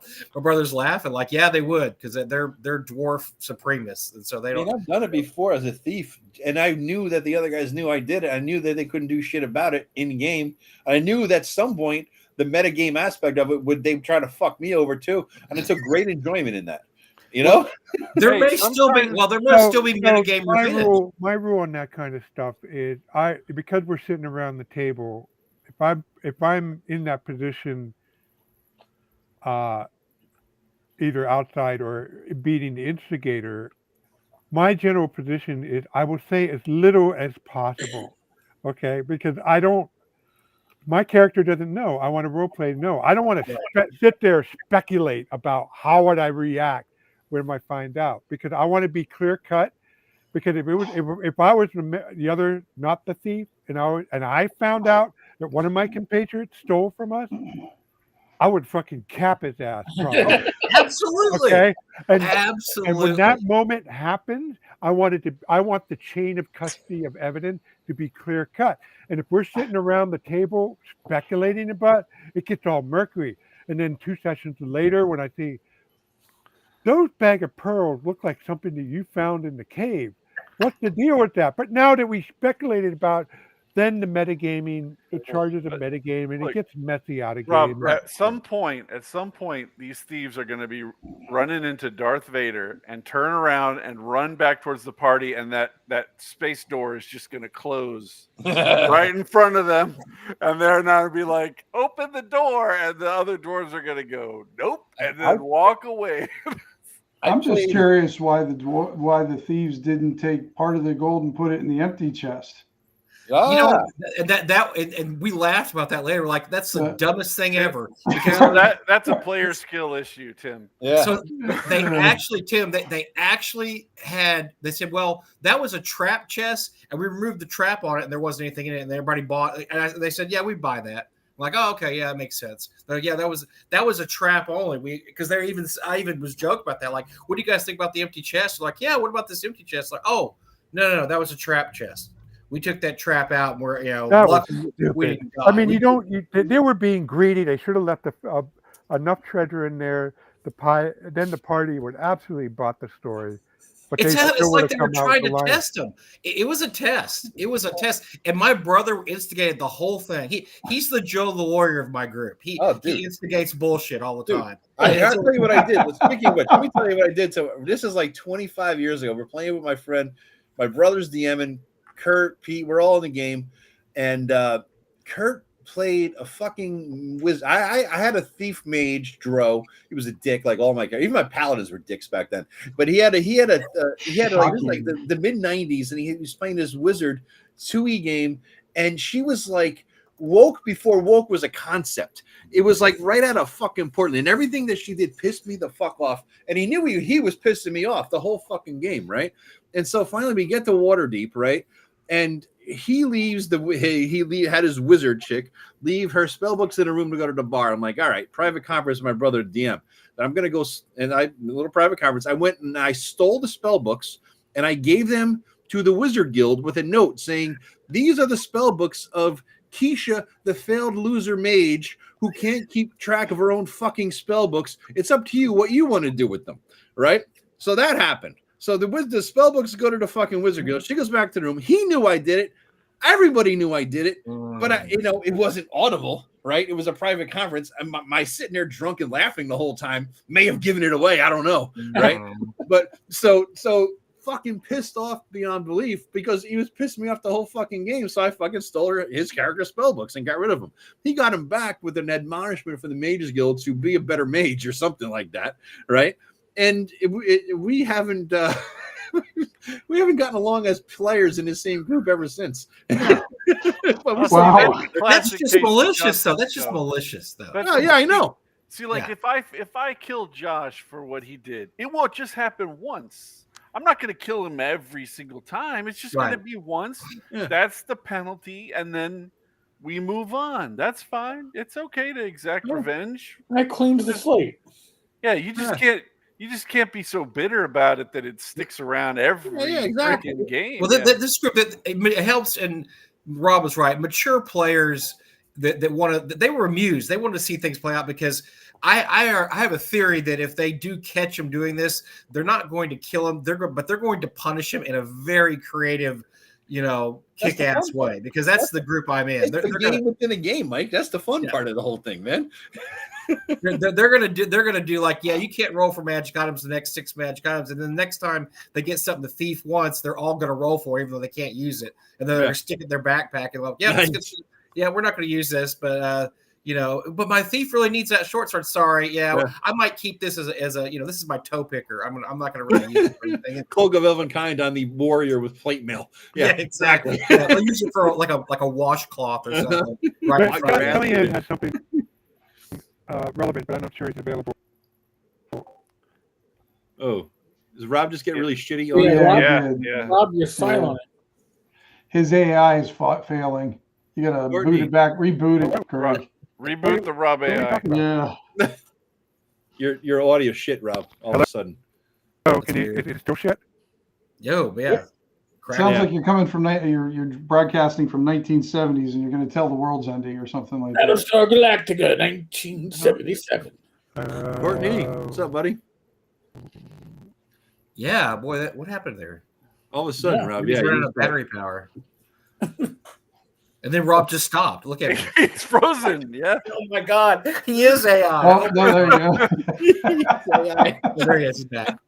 All right. How's I that? heard the T500 line is you're good, Rob. Okay. So when I muted myself to it switched my microphone to the camera. I didn't know my camera had a microphone. Oh, you just did it again. Oh, wow. Maybe when you pointed at the camera, Rob, it did it. You gave it the zap with use the force or something. Yeah, he was going to say something about Kellyanne. The house. Okay, so Kellyanne had the relevant story, but she's in the house. So. Wow. I've never heard him talk so fast. That was awesome. That was wild. That was chipmunk Rob. Yeah, you got real fast there, Rob. Like. Yeah, and I was thinking, all you need, Rob, is a red light going back and forth where your eyes are, and you'd be a Cylon. Yeah. Pretty soon, the Rob AI is just going to go to the blue screen of death. All right. That's why I use Max. Other things. So, is my voice? No. It's not good, Rob. God damn it. Oh, yeah. Yep, you're talking really fast. Why am I the one don't really what to say because you don't know what to go. Folks, so funny. This is so great. He speeds up like that. It's hilarious. My voice. I've never seen when somebody's audio goes out that they speed All right. up. How about I know this? it's weird. It's good. Hey. Oh, yeah, you're back to your boring self. Damn it. One time when I was LARPing, I saw this thing. Rob is never boring. No. No. All right, go ahead, Rob. Fast, and really Kellyanne's very story. fast, and it's going to be all the things that she did in this one campaign. No, that's me. That's me. That was me. Awesome. That was pretty good, actually. Rob Headroom. All right, that's. So I was running. I was Good. running a campaign. Rob Headroom. Oh. Rob. I was running a campaign at the Gold Star Anime, a game store nearby, a local game store, and there was a group of regulars, but I had to take, people who wandered in, and one of them was friends of the regular, but he was an asshole, and he was. But They for all some reason, were, Rob. okay. Well, yeah, you have a lower tolerance than I do, but he was definitely an asshole. And Kellyanne, Yeah, I do. Yeah. Kellyanne was playing, and he was, I don't know, he was having a bad day and being a particular pill, and she got fed up with him treating me like shit, treating the guys like shit, and there came this moment where he got knocked flat on his ass, and she got a hold of his bag of holding. And he goes, "You better give that back. You better give that back, and or you will feel my wrath." You know, all these threats. In character, or saying that shit to Kellyanne personally. It's hard to tell with this guy, but it was kind of in game. Okay, and if there's one thing about Kellyanne, she doesn't take that shit. And so she said, "Oh, really?" So she pulls out her bag of holding and his bag of holding. And puts it in there. And she didn't have shit in her bag of holding, but he had all his stuff in there. And it blew up. She survived. He got flattened. He lost all his shit. And he's down. He was so mad. He was going like, rah, rah, rah, rah, rah, rah. And he took up his character sheet and he was about to rip it in two. And I lost my cool and I bellowed at him, "You put that down now." And he goes, "Oh," and dropped his character sheet. "This is a fantasy game. There's always a second chance.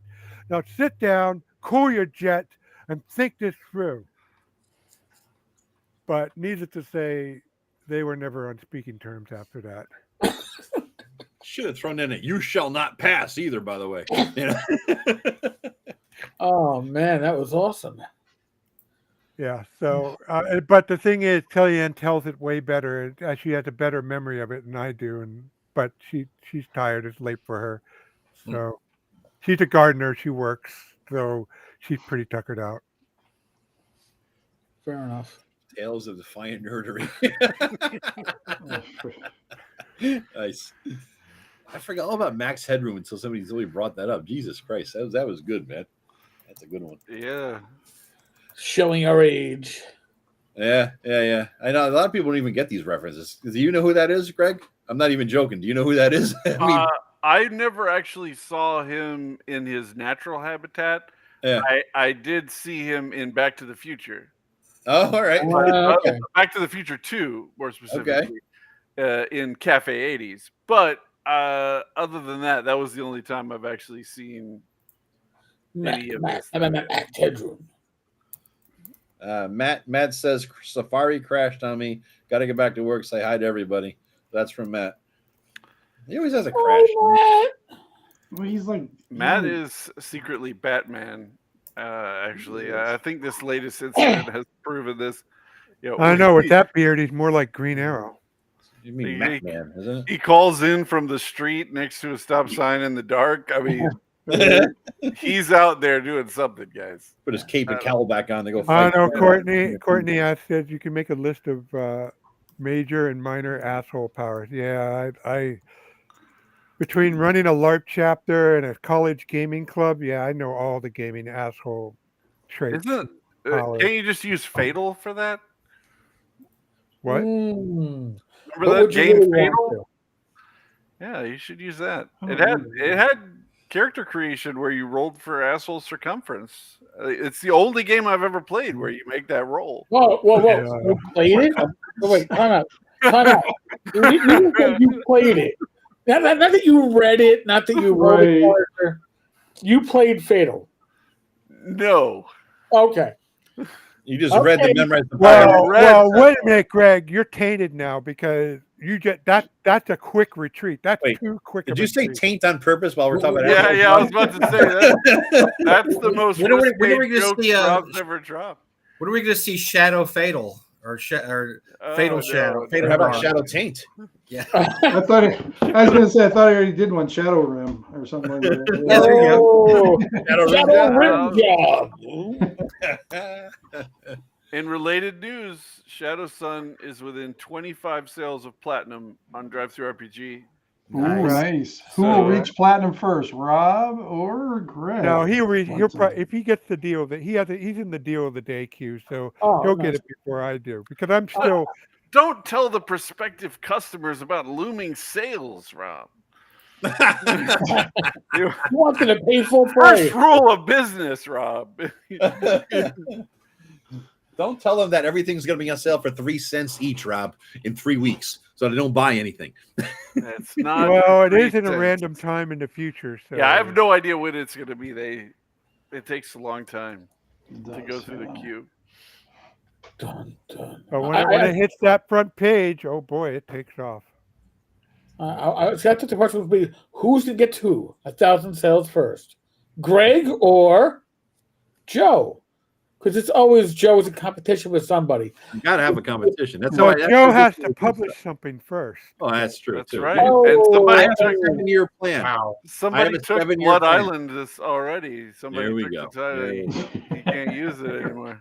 Hey, speaking of But in terms of the sales curve, out of all my products, How to Make a Fantasy Sandbox looks like it's on track to be platinum faster than any of my other products. what does platinum mean? How many sales is platinum? 1,000 paid sales.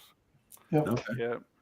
Now, Joe, you could do Moist Red Island instead of Blood Island, and you might get some sales from that. I'm just saying. Red Island. Moist Red Island could move some units. That's your kind of units too. I know, that's true. Yeah. That sounds like a Wenger title, right there. Yeah, exactly. Wenger's back after retiring. We're Raji. Yeah, The other. Hey, speaking of Raji, how'd the conversation go? I was there about 40 minutes the other night. And did he get into anything interesting or deep or wild or anything the other night, guys? I was there for like 40 minutes, and I had to tap out. Anything pop up during your conversation? So 40 minutes was nothing interesting came up? Is that what you're saying, Joe? Oh, I was at the gym listening in and texting, but then I had to leave, so I couldn't get anything else. So, in other words, you went to the bar. No, well, I didn't say that. I mean, But, well, no, you didn't. You didn't say it. Denying it either. Right? Because if you went home, you would have been listening in the car and then listening at home. Since you stopped listening, you went to the bar. Well, I'm neither admitting nor denying. I am not judging. I am just observing. That was my last hurrah, though, because I am after that. Either he hit the bar or he expanded his mind. Well, I am doing a sober October after that, though. Actually, so yeah. So far, okay. So now let me get this straight. You're doing a sober October starting October 12th. That's what I was thinking. Yeah. You're a little late, Joe. I started yesterday. So far, so good. He's just slurring the beginning, guys. Yeah. And I'll go through early. Actually, what I'm going to do is go right to fucking Thanksgiving. That way, I'll be able to, I want to get ahead because no good food decision ever came while you're drunk and/or stoned, right? At midnight, right? So I figure let me get ahead of the curve before Thanksgiving food hits me and the holiday cheer, and that way I'll be a little bit better shape, coming out of that new January 1st. Okay. Yeah. Interesting. So wait, now Wenger is back? Yeah. Oh yeah, he was only retired for like 3 days, I think. Or 3 Oh, really? Yeah, he came back almost right away. Yeah, the guys on our RPG site. Oh, we're so sorry that you're going. Oh, we're gonna miss you. And he said, you know what? I'm gonna come back. I'm gonna do another try. It's like Bruce Springsteen's constant retirement tours. Same thing. Well, I think one of the things is, and I'm not sure if he realized that this was even an issue, was that when he announced his retirement, he began talking about money openly about how he was doing things, and people were like, wait, you're doing that? What are you talking about? And then he got feedback from people on what he should have been doing, and then he began moving in that direction. He was being held up by certain kind of predilection already. He thought that it would work out a certain way if he did it, and people were like, no, that's not how it works. And then he was like, oh, okay. And then he thought he saw a path. He thought there was no way forward because he had turned off the light. He didn't know how to proceed. Okay. And people were like, here's all these tips, and he was like, oh, okay, well, I guess I could do that.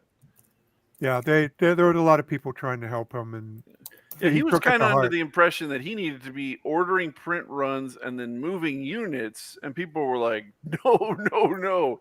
You need to be doing print on demand. Here's how the blah blah blah blah blah." Yeah, so How did he not know that? I know. Even I know that. Never published shit in my life. Yeah. that's Probably because I don't remember exactly the conversation. I'm just saying that was what happened. People Yeah. were Oh no, you're providing that right. feedback. Yeah, great, right. I remember. I won't name names here, and Eric knows what I'm talking about. Some old guys that formed a company and with old ideas and old ways of doing it, and it failed miserably because they didn't understand how things worked and the odds, and everybody told them that's not how it works anymore. You don't do that anymore. You don't pay yourselves salaries. You don't, you don't do this, that. Everything's pay on demand. It's POD. It's Kickstarter, and they're just like, no, it's going to work this way.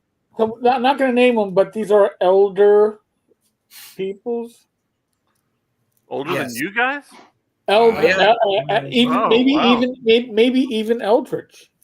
Are they liches or like what's wizards? How old are we talking? Eldritch wizards. They're Eldritch wizards, and they, and so they. To answer Courtney's question in the chat, go to his Twitter account and look up the post where he made, and it's all underneath that. I haven't looked at it in a month, how long ago it was. Yeah. But all these people were talking to him on Twitter. Well, I'm glad. And he made a big blog post about it, but kind of I'm being vague because I don't remember the details, and I don't want him to think I'm talking bad about him. I don't care either way. It's no big deal to me. But he was talking about like he had a whole bunch of books in his basement that he couldn't move because he was unable to sell the units, and I didn't want to get into it about it, but my first reaction when I read that was, why do you have books in your basement? I would never have books in my basement. Like that's the wrong way to go about doing it. And Frog God, we changed everything because that's what happened with us. We would do a kicks. We print. We wouldn't print to demand. We'd say, okay, how many do you think we could sell? And it's a guessing game. It's an absolute guessing game, and you're just guessing like, we'll probably sell this many. And we finally wised up about 5-6 years ago. We only print. We do a Kickstarter and Indiegogo. We print to demand and print a few more copies, and that's it. If you want it after that, you're gonna have to get the PDF. Yeah, but Mike, there's some guys who still do it that way, and are successful, like Jeff Talanian. I saw him at ShireCon. He was telling me he rents a what do you call it, a storage unit, and it's like you could on each side are boxes of books, and he walks between them and grabs the boxes of what he needs. He has a shit ton of stuff. He'll run the Kickstarter and drop a lot of the profit from the Kickstarter into books that he actually then prints and it has them printed and keeps them in storage and sells. He might be pursuing the distribution channel, Joe. That's why if you pursue distribution to get into the game store, then yes, you're going to have to do that. You're not going to take on print on demand. Right. And Jeff works a lot of conventions, so he brings a lot. He has to have a lot of stock on hand. Yeah. Frog God, we work 2 conventions a year. I mean, it just doesn't make sense to have that much stock. But yeah, Jeff works a lot of cons. It makes sense to have stock on demand. And as Rob said, also, you want to, if you're doing distribution, you got to have stock on demand. But most people, like Wenger's a niche. Wenger's a niche publisher. He doesn't need to do that. He's not going to get his stuff in mainstream bookstores. They're not going to. Reggie has a whole bedroom and living room filled with books. He does it out of there, I think, right? So but Reggie is a branch of the Finnish government, though. Also, I mean, he's. I remember him talking before about how he got like some startup money for them to do some stuff because he got like $5,000, some kind of cultural grant or whatever. Yeah, but $5,000 is a lot to get started printing a ton of books. That was 15 years ago, Greg. Yeah. You know what I mean? That was like that was when he first. They're not giving him $5,000 every year. No, we had James on the show. We had James on the show Wednesday. You assholes didn't watch it because you don't care about the. Joe did. Joe did. Okay. We had James on the show, and look, James is a one-man show, man. He does. I have a lot of respect for the guy. He does everything himself. He doesn't have employees or he has all the stock in his apartment so he can fill orders. He takes the order, he fills the order, he mails the order. That's it. I mean, when he works a convention, he has to load up all the shit. He ships it there. Yeah, and he does everything himself. He's why he does it that way? He does it that way because he views the physical book itself as a work of art, and he wants his book to be a certain way. Yes. But Mike, I mean, I think 2 years ago when I was at not this past one, but the one before North Texas, didn't Joe Block drive down with his van full of books too? Well, he does. Yes. He does the print on demand stuff primarily, right? So he must have like printed extras for himself and then sold it. He must have printed at cost, had them shipped to himself, and then sold it, right? Because that's what I did, Joe. I have a box here. But I'm asking Mike, is that what he did though? Joe Block, yeah, that's what Joe did. Joe Block did, yeah. But Joe Block's an old-fashioned guy. That's the way he's going to do it. I mean, Joe always has stock at his house because he's always going to conventions. Yeah. So it's a convention thing. Yeah, I have a box here. I'm going to go to two. I will highly doubt I go more than the 2 conventions a year that I will sell at. Yeah. So, and before you guys convinced me to go to sell at ShireCon, which thank you, by the way, it did work out nicely. The only stock that I had was at Blackblade, who sold at North Texas and GaryCon. Yeah. And every year he said, "Rob, can you send me 2 Black Mars, 2 of this, 2 or 3 of that?" And I do. Yeah. Yeah, I did see your stuff there, and it was kind of neat. Yeah, out in the wilds, you know. I talked to Greg Gillespie, who does pretty much all his stuff by print on demand. He said that there's a big backup right now to do print on demand, which is adding a little layer of, you have to figure out what you're going to need 6 months from now. So that is the pitfalls of print on demand is that, if they do have these periodic issues, I mean, look at COVID. Look what COVID did. COVID was a mess. The distribution was terrible during COVID. Yeah. Yeah, but the COVID also hammered the print guys because they were ordering their ship from overseas. So whether China or Lithuania. Oh yeah, we had stuff on a boat. Frog God had something from a boat from China. I think it was the World Book, and it was late, but everybody understood. It wasn't like we had pitchforks. Wait a minute, there's a correction. No, Greg, I have an entire wall built out of GURPS books. Oh, sorry, my bad. GURPS Conan. Remember everybody back before drive-through to print on demand? Lulu was the thing. Remember that? Mm-hmm. Everybody did Lulu. Lulu's still there. Lulu's still there. Yeah, there's still stuff you can buy on Lulu. Yeah. But I think Matt Fitch still has a store on Lulu. Yeah, I think so too. But I don't think that anybody does like a Kickstarter fulfillment through Lulu. It's always drive-through. You know what I mean? It's just the one-stop shop for all that stuff. Drive-through has more. So if you want to ship to other countries, for example, Drive-through has contracts to all these different companies. Like Frog God, we don't ship overseas anymore. We just have it printed up in that company, put on demand, and it's shipped from that country. And that helps us with lost packages, with high shipping costs, all this bullshit that happens when you ship overseas. Oh, that's nice. Yeah. So if somebody says, now when you do that, I'm sorry. So somebody says my book came damaged in the box and it looks like shit, like Tim, for example, who always gets them like that. Then the shipping company will take care of it. It's not out of your pocket. Yeah, that's not us. That's not if they're in the UK. Yeah, we'll talk to the UK. Say, well, so this guy got a damaged thing, and they don't owe any money. We don't have to pay any money. It works out perfectly. That's really nice. Then, yeah. Do you use your own company? You use a different company in the UK and the other areas? Do you like? Whoever does. Yeah, whoever does that, I don't know how it's done. It's one central print on demand company, and they have branches like in Canada, UK, Australia, whatever, and they handle that through their branches. But it's not drive through. It's not Amazon, or it's yeah, and so that way we're not responsible for. Plus, if it's being shipped in that country, really the only problem we have is misprints. We don't have any issues usually with. Damaged books, which we used to have a lot of damaged books problems, particularly in the United States. I mean, it was just a mess. I can't believe at one point I was looking back at some old, I was cleaning out my office, threw away a bunch of old papers. I was looking at some of my old, I keep sales receipts every year since 94. So I've been doing this. At one point, nearly half my sales were international sales, like almost 50%, like 40-something% were international sales.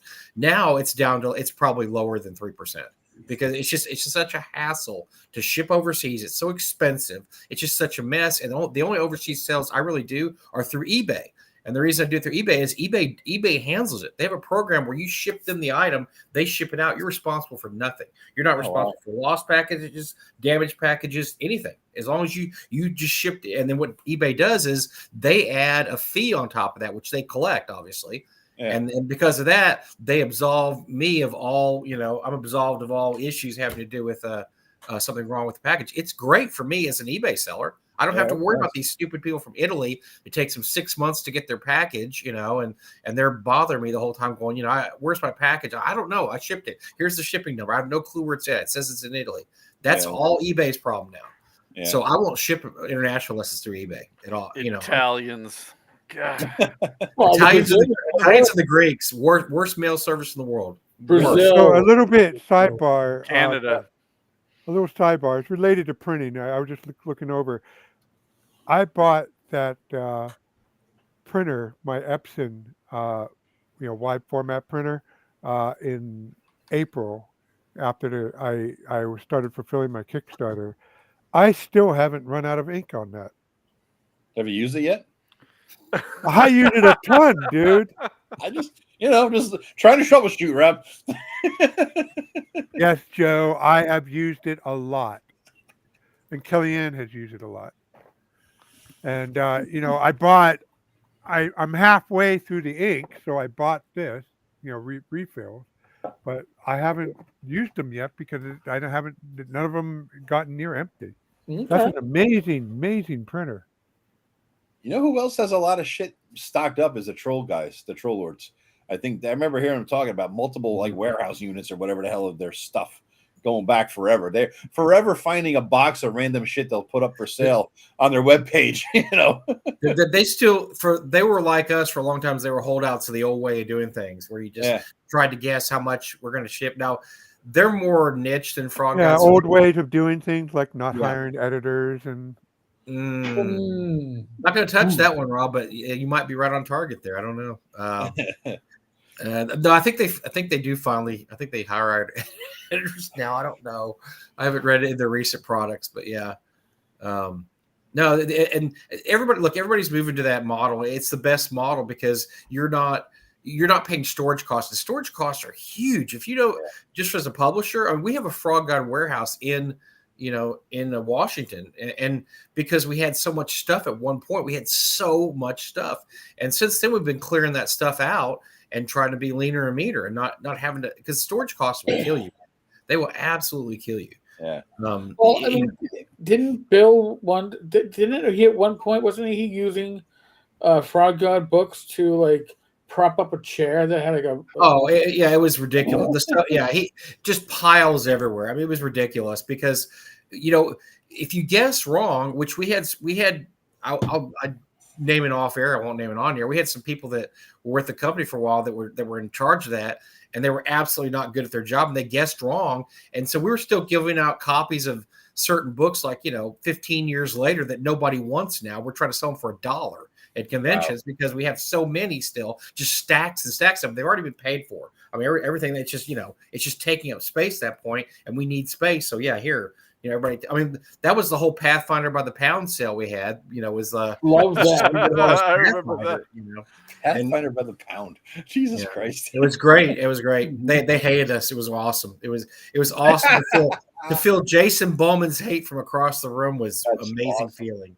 As we downgraded their product and treated it like garbage, we'll just throw it on the scale and you're only paying $4 a pound. And I mean, I hate to ask this, but since we're talking sales, this logistics of selling stuff, Eric, what's the deal with Wizards of the Coast in 2024 5e and print runs? They say they had low sales or something. Right, I can't seem to get a straight story without going too deep into the weeds that I don't want to. Okay, so the sales figures that you are seeing on Roll for Combat, because he has an actual account which allows him to log in and see the sales figures. The sales figures for Player's Handbook 2024, and this is hobby stores and bookstores only, is, I don't know, it's probably still under 10,000. Okay, it was like 4,000 when the story first broke, 2 or 3 weeks ago, whatever it was. But here's the issue. What that's showing you is that hobby stores are no longer where people are going to buy books. bookstores are no longer where people are going to buy it. We don't know Amazon. I don't think Amazon's in their system, but Amazon's not deep discounts. This is all showing how WotC. You don't get WotC's numbers, by the way, because WotC doesn't release their numbers. Because WotC no longer uses Random House. They are their own distributor. So, and they're selling direct in their own bundles. So now WotC has announced sales figures, and it's, kind of. They say it's the fastest selling D&D product ever. But again, as I believe Roll for Combat and Dungeon Craft discussed, we don't know if they're counting the physical book and the digital book, because if you wanted all the digital tchotchkes, you had to get the bundle, right? Are they counting that bundle sale as two products? Yeah. I did crime stats. I did CompStat for a number of years as a cop and as a sergeant. I even did statistics in internal affairs. Numbers don't lie, but you can present them to tell different stories. It's how you present them.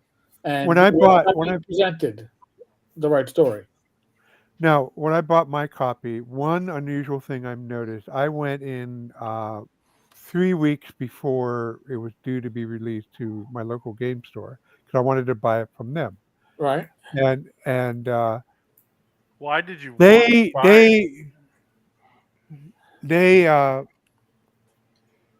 asked them, can I pre-order the 2024 book? And said, no, please come back next week. We're still setting up things with our distributor about it, which was very different than how the 2014 and 4E and 3E were released. They were, you could have gone in there like a month or two before and pre-ordered it. And they said, sure, we'll take your pre-order and you're be done with it. But it was weird that they didn't have, and not the first place. Then I talked to another local game store, and they were the same situation too. Well, remember, Wizards of the Coast has taken over distribution. Essentially, they cut out the middleman. This is all about keeping more of the profits. Now, I've read stories that the limited edition cover, which that game stores that were getting anywhere from 1/10 to 1/2 of their order on the limited edition cover. If they put in, the game store downtown had 1/2 of their stock is limited edition. But they were saying that they wanted 50 copies. Some people were claiming that their store only got 5. That these copies were not being fulfilled as their orders had been placed.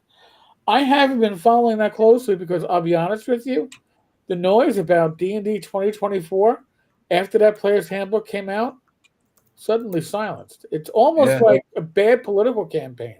And I'm not talking politics other than to say when something goes poorly, people start first response is everybody clams up. You don't hear about it. You had a bad performance, you had a bad debate or a bad interview.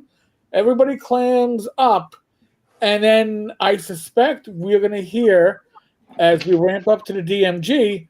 All of a sudden, it starts. It's a new chance now. It's a new chance to revitalize it. We already heard the stories at the Player's Handbook. People, listen. We're all to some extent. I mean, Joe's the only lawyer, but we're all to some extent rules lawyers. We know already people were finding problems with the 2024 rules that were game breaking. That clerics at 10th level. Short rest as a free action in combat or something. Yeah. Yeah.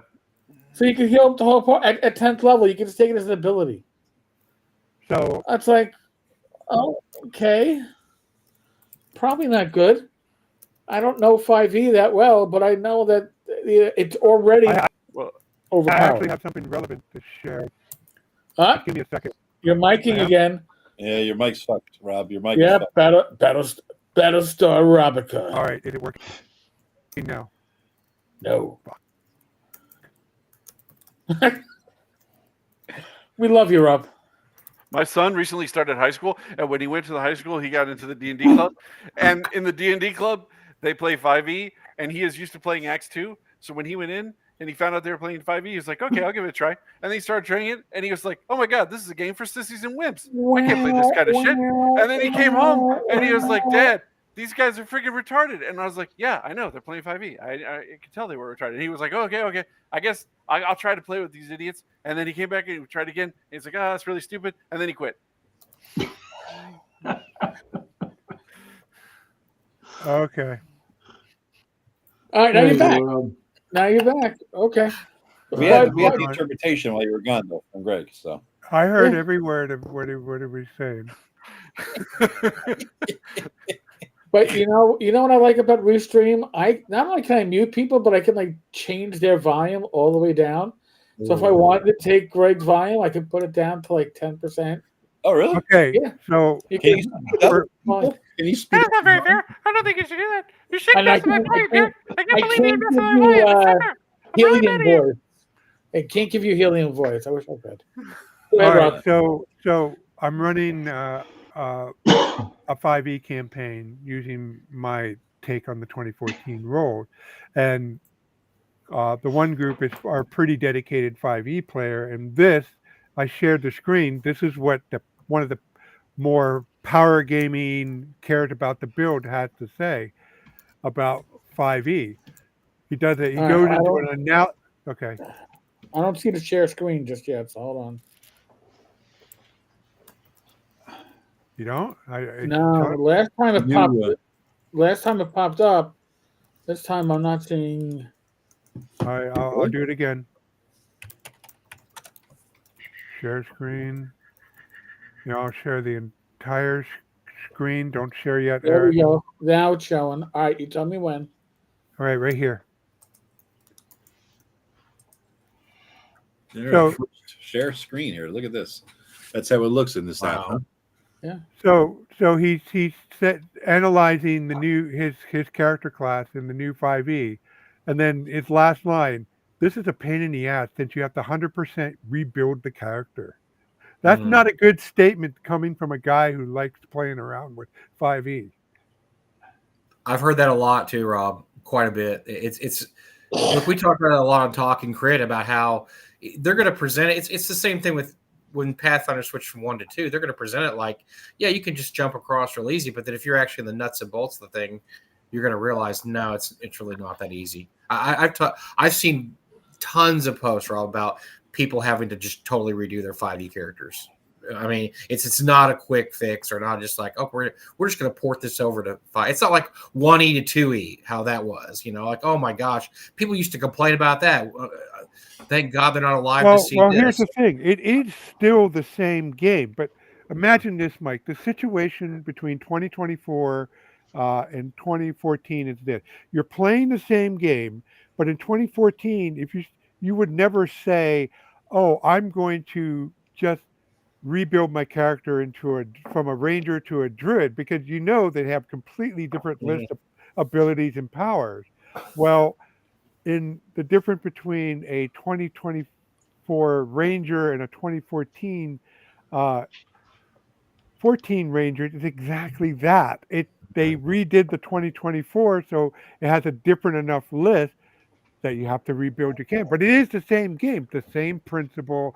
You have psychic damage, you have, necrotic damage. You're not learning new concept, but you are working with new lists. Well, they changed the whole balance. That's the whole. They rebalanced it. I just welcome all these people into the OSR. Well, D&D 2014 is now old school. Yeah. Do you play D&D? I play old school D&D. Really? What D&D do you play? That 5e thing. I didn't leave D&D. D&D left me. That's not untrue. I mean, hey, look, the con, North Texas Con, we sold out in April. On April 1st, we've never even sold out ever for our June convention. And we sold out 3 months before the damn convention, because that's how popular old school games are now, and people are wanting to try it out, and people have never played before. Some people have played. They're like, wow, people still play these games. That's awesome. I mean, it's a great time to be an OSR publisher. ask Mr. Platinum Rob over here. I mean, it's a great time to be an OSR Well, publisher. not platinum yet. Well, I do have one platinum. It's just I didn't mean no to longer... jinx it. I didn't mean to jinx it, Rob. No. I do have one platinum. I just no longer sell that platinum selling product. Oh, wow. Just before I took it down, Waterlands of the High Fantasy. Waterlands of High Fantasy went platinum.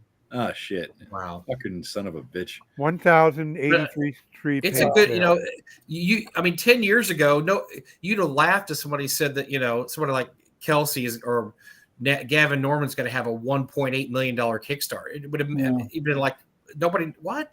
These are the little train that could, and that's what's happening now. Is if something hits like that, OSC.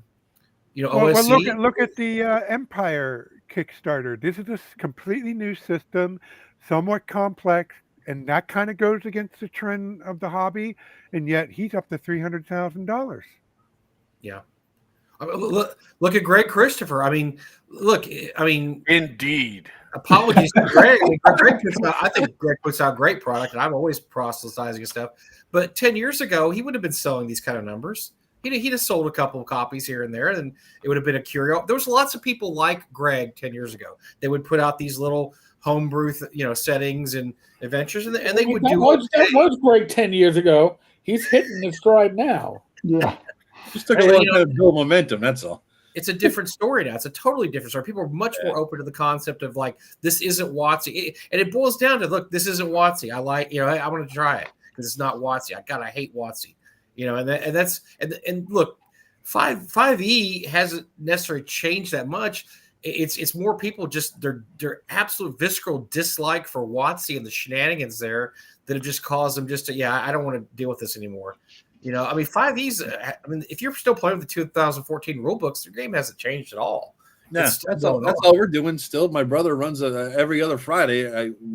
He runs a game, 5e game. And we still do 2014 rules, and we're not changing. We're not upgrading because why? Why the fuck would we do that? I already told my group I'm not changing. I made those house rules based off the 24. I made my reach around time. There we go. And Eric and I talk about this too. The game. It's not that they're saying you can still use the old rules. It's that you're not going to want to because the way the classes are changing, they're becoming better. They're so much better, and they're trying. It's like they're trying to offer you a piece of candy. Get in the van. Come get in the van, little kid. I've got a bag of candy here because that's what they're doing. Is they're saying, here's the Ranger, but it's better than the 2014 Ranger. So this is Joe's house rules. This is the work I put into my take on 5e. It's all classes. Yeah, it's all my takes on classes, and I'm not going to rework this for 2024. No, you shouldn't have to. Not only that, look at Roll20 over the years, and I was running that 4.5-year campaign on 5e. I bought so much shit. I probably dropped $400 on Roll20, right, to buy all the modules and this and that and the rules and this and that. And so also over time, that was the easiest gift ever for like my brother's birthday or Christmas. I'd buy him the DM guy, or I'd buy him a set of books or whatever it was, because for his games on Roll20. And so I'd buy him the gift cards or whatever the hell that got him the free stuff on Roll20. We probably got $800 invested in 5e 2014 on Roll20. Why the hell would we drop all that to buy a 2014 rule set where we got to repurchase all that shit on Roll20? It makes no sense. I'm too heavily invested in it. It makes absolutely no sense for a game. And we did the same thing, by the way, with 3rd edition. We stuck with 3.0. We never went to 3.5. So all the griping and bitching and complaining about 3.5, we never had to deal with. We just stuck with 3.0 because we had the books, and why buy new books? It was working just fine. And all the 3.0 third-party stuff was marked down anyway. Yeah. So one thing that I think that makes a real difference this time around is how sustainable any OSR or, again, Broken Empire effort is. You can literally bootstrap your way, and if you really want to go into print distribution, you can do that. There's a bootstrap way to do it, but you don't need the capital you used to do. And if you just want to stay at a certain level where you're kind of like a serious hobby publisher, you can still make that work. Well, is there? Yeah, I think the main question publishers like us, Frog Guide, has a lot of others that do 5e stuff is, what's going to be the sweet spot for people in the future? Are you going to want to go all in and say, "Yep, we're doing the 2020." The 2024 rule books aren't even out yet. You can't even reliably make a product until the Monster Manual comes out. What, Eric? February, January? I mean, you can't even reliably make a product there. So companies like us have been in a holding pattern for 2 years. Like, all right, do we make 5e original 5e stuff? Where's the break going to come? How many people are going to switch to the new game from the old game? And what if it's half? I mean, and if the games aren't compatible, which it's looking like they may not be 100% compatible, you have a dilemma. You have a huge dilemma there. I have an idea, and it will take some monitoring to do it. But if you look at go to the DMs Guild and look at the total number of products that are in the community content section, and just write that number, then look a month later and just see if those numbers of new products are going up and down. And if they fall off dramatically, then you know that it's a dud. I have another idea, which is if you release a new product, that doesn't mean you have to murder your old product. Mm-hmm. Yeah, this is I don't know why they do this idiocy. Like, what if I was an author writing fantasy novels? I wouldn't release one book and then release another book. It says, the other book is trash. Don't buy it. Buy this new second book. No, I would sell you 2 books. What the F are they doing, killing their own things? It just doesn't make any sense. I think it all comes down to the VTT too, Greg. I mean, that's the other piece of the puzzle here. There's too much of everybody. There's too much of the 2014 all over the place on everybody else's VTT. I think they want to like isolate this on their own VTT. They don't want to let anybody else play in anywhere except their own thing. They want $10 a month for everybody who owns fucking dice. Well, it's not a game company strategy. TT of theirs. It's a video game company strategy, and that's what And once again, that's where we see the influence of the people that work for WotC now. They're all Amazon and Microsoft employees. That's the kind of thing that video game companies do, and they've always done it. And they're just trying to move that same model to gaming, but there's been so much resistance because that's not how it's been done for 50 years in the gaming community. You haven't had to pay for a tchotchke like that. You got the whole game. You got the whole game. And by the way, we're going to come up with a crap load of splat books after that. If you want the splat books, you can buy them. You don't have to have the splat books, but you want crap load of them. But now it's like, no. We're going to make you pay for every piece of this game. We're going to eat every part of the buffalo here. We're going to make you pay for everything. Part of the buffalo. You want a Christmas dragon? You're going to pay $15 for your Christmas dragon VTT. Want that? And that's the way it's going to be. It's going to be. I agree with Courtney's comment on that. Good luck. Yeah. You're selling to a customer base that has never had to do that in 50 years. And I absolutely, that's why I want to talk to Kurt Gould so badly, because I absolutely think that the people that are running the company now don't see the difference between RPGs and video games. They think it's the same audience, and they think that one thing that will work for one audience is bound to work with the other one. And I wonder if they've been talked out of this strategy, because it's not. Video game people, there's intersections, but there's not. It's not this exact same people that play video games, play RPGs. And even if it were the exact same people, Mike, the people who play video games, of which I'm also included, are super pissed at the industry that keeps producing dog shit video games. Also, it's the same problem in both genres. They are like, here, well, let's give you this steaming pile of shit for you to pay $60 for. Yeah, no thanks. Don't get me started on that, because look, there is stuff going on in the video game industry now, and if you look at the problem is with release dates. Look at the release dates. It's been 10 years since the latest Skyrim game has come out. It's been GTO has been 10 years. I mean, GTA has been 10 years. They're taking longer and longer to produce games in a format that changes so quickly that by the time that game comes out, it's going to be obsolete. And there's going to be a breaking point for this pretty soon. I agree. I also don't want to get diverted into video games too much. I think there's a huge lesson in the was it Concord, this video game that they actually recalled because it was such an enormous failure, and to have to issue refunds and just stop. How much they spend on that game, Greg? Like $20 million. Like, I'd be like, it was ridiculous. Huge amounts of money that they $20 million game they just had to trash after like 2 weeks. Yeah, and that is a game-changing event, not just for video games, but for all kinds of how many TV shows have they produced that have been shit, like Rings of Power, or other things, role playing games, video game, all this stuff. They keep producing this shit, and this is like a watershed event. Like they got to the point where they said, "Okay, we're gonna have to actually pull this off the table. It's so bad. The audience hates it so much that it's embarrassing to keep it in the market." Like that's a high bar. They did it with that Batgirl movie or Warner said. Yeah. Wasn't $90 million. We're not going to even put it out. It sucks so bad. It will hurt us long term if that piece of garbage is produced and went out. They just destroyed it.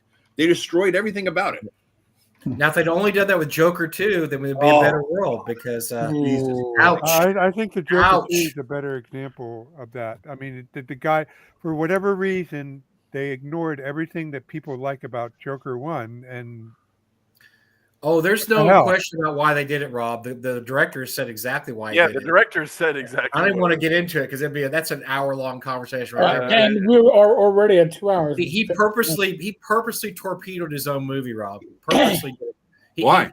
Because he wanted to own the chuds. I mean, he said it. He said. Greg, am I making this up? I'm not making this up. It's a direct quote. I'll send it to you on text, Joe. He basically said, "I did this."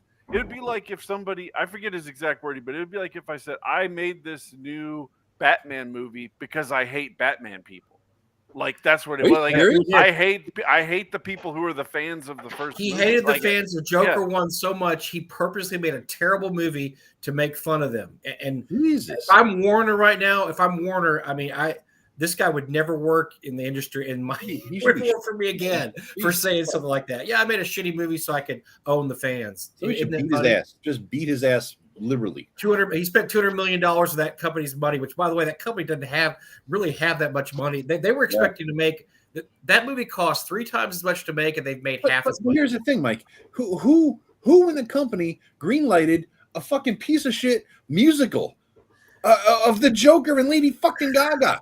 Who? Because the guy won an Academy Award, and there's been look, go all the way back to oh my gosh, the guy that made Heaven's Gate. He won an Academy Award for Deer Hunter, and they gave him carte blanche on Heaven's Gate, and it was a freaking disaster. We still talk about how bad it was. That's it. Look, Hollywood hasn't changed. But you win an Academy Award, you get carte blanche, and they were just like, well, this guy knows what he's doing, I guess. The producers don't know what movies are good or bad. They used to, Mike. They used to know it. I know. Robert Meyer Burnett has a YouTube thing. I listen to him all the time. He's a Hollywood guy.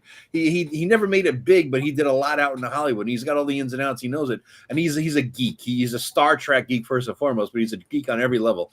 And he goes on Nerdrotic. He goes on Critical Drinker, and he talks about it. He said they used to have Hollywood producers and the executives understood the movie business. They worked their way up. They were fans of movies. They were fans of TV. They were fans of entertainment, and they knew the ins and outs. They knew the actors. They knew the scripts. They understood what a good script was and what a bad script was. They understood what a good movie was. They used to have dailies every single day. All the producers of a certain level would go to a studio and spend the last 3 or 4 hours a day watching all the dailies of all the movies that are being produced in Hollywood, and they'd give feedback. Now nobody watches dailies. Nobody knows what's good because they all come out of a dog shit fucking college like Harvard or Yale and think they understand everything about business. They don't know the movie business. They think that because they understand business, they got this pedigree from Stanford or whatever the fuck, they know everything. And they don't know jack shit. It goes down to Can I interject with some gaming news? Yes. Let's end with some gaming news. Relevant to our topic. So, as you know, in the years, over the years, I've tracked my order numbers to see how well Drive-Thru RPG is doing.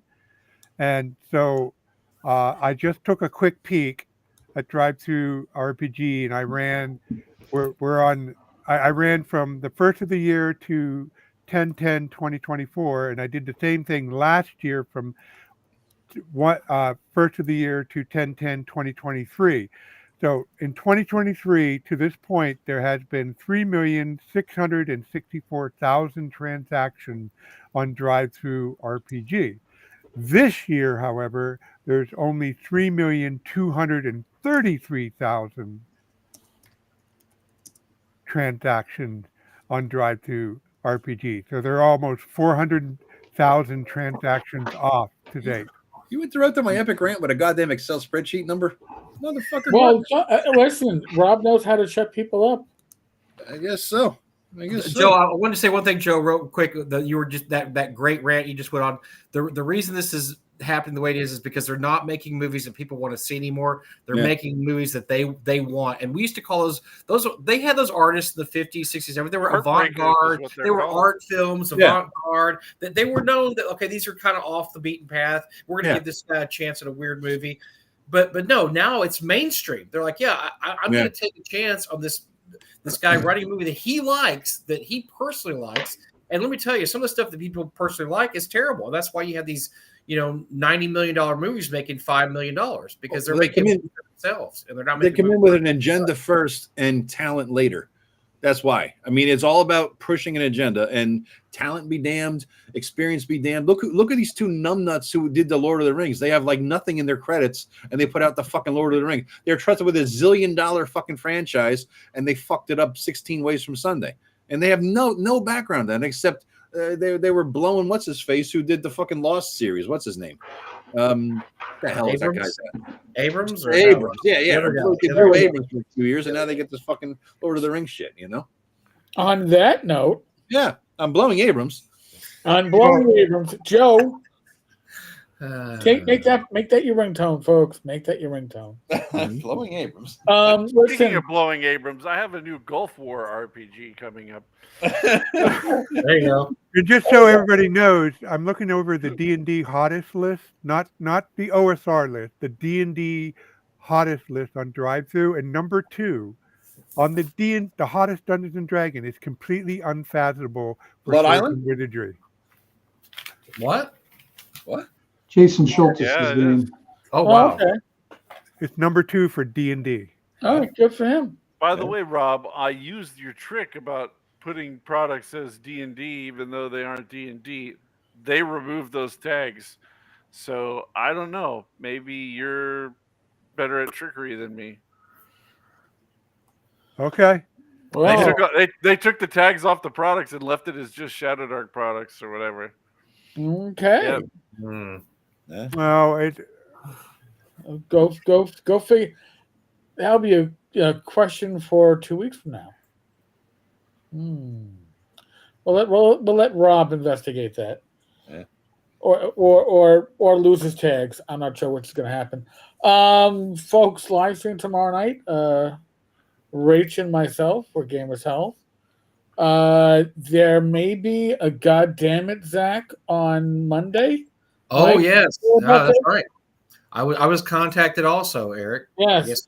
So if you want more Mike, myself, and maybe Jim Kitchen. Absolutely. Monday night. Goddammit Zach is coming back with Skeeter and Zach. And other than that, thank you to all my co-hosts. Thank you to Matt Jackson for giving us like 60 seconds of your time. Thank you, sir. Get a new job. See him. And the street lights glaring off the top of his bald head. We really couldn't see much either. It was weird. It's very dark outside that opium den. It was good to see the fat man in action. That's all I can tell you. Mike, thank you for joining us. And watch on Monday. Tim will try to kill us again for a Shadow Dark game on Monday night. Oh, that's right. The Shadow. Yeah. Listen, you know what? You know what you need? You need like one of those, like what was it, like Replay TV or one of those? You can watch one channel while recording another. Amazing. Yeah. You can do time delay. So, it's YouTube. It's built in. Folks, as always, safe, be well. God bless. Roll the dice, roll them well. Let us know if you like this format. If you like the chat up on the side of the screen. Yeah. I think it's cool. Courtney, everybody else. Thank you so much.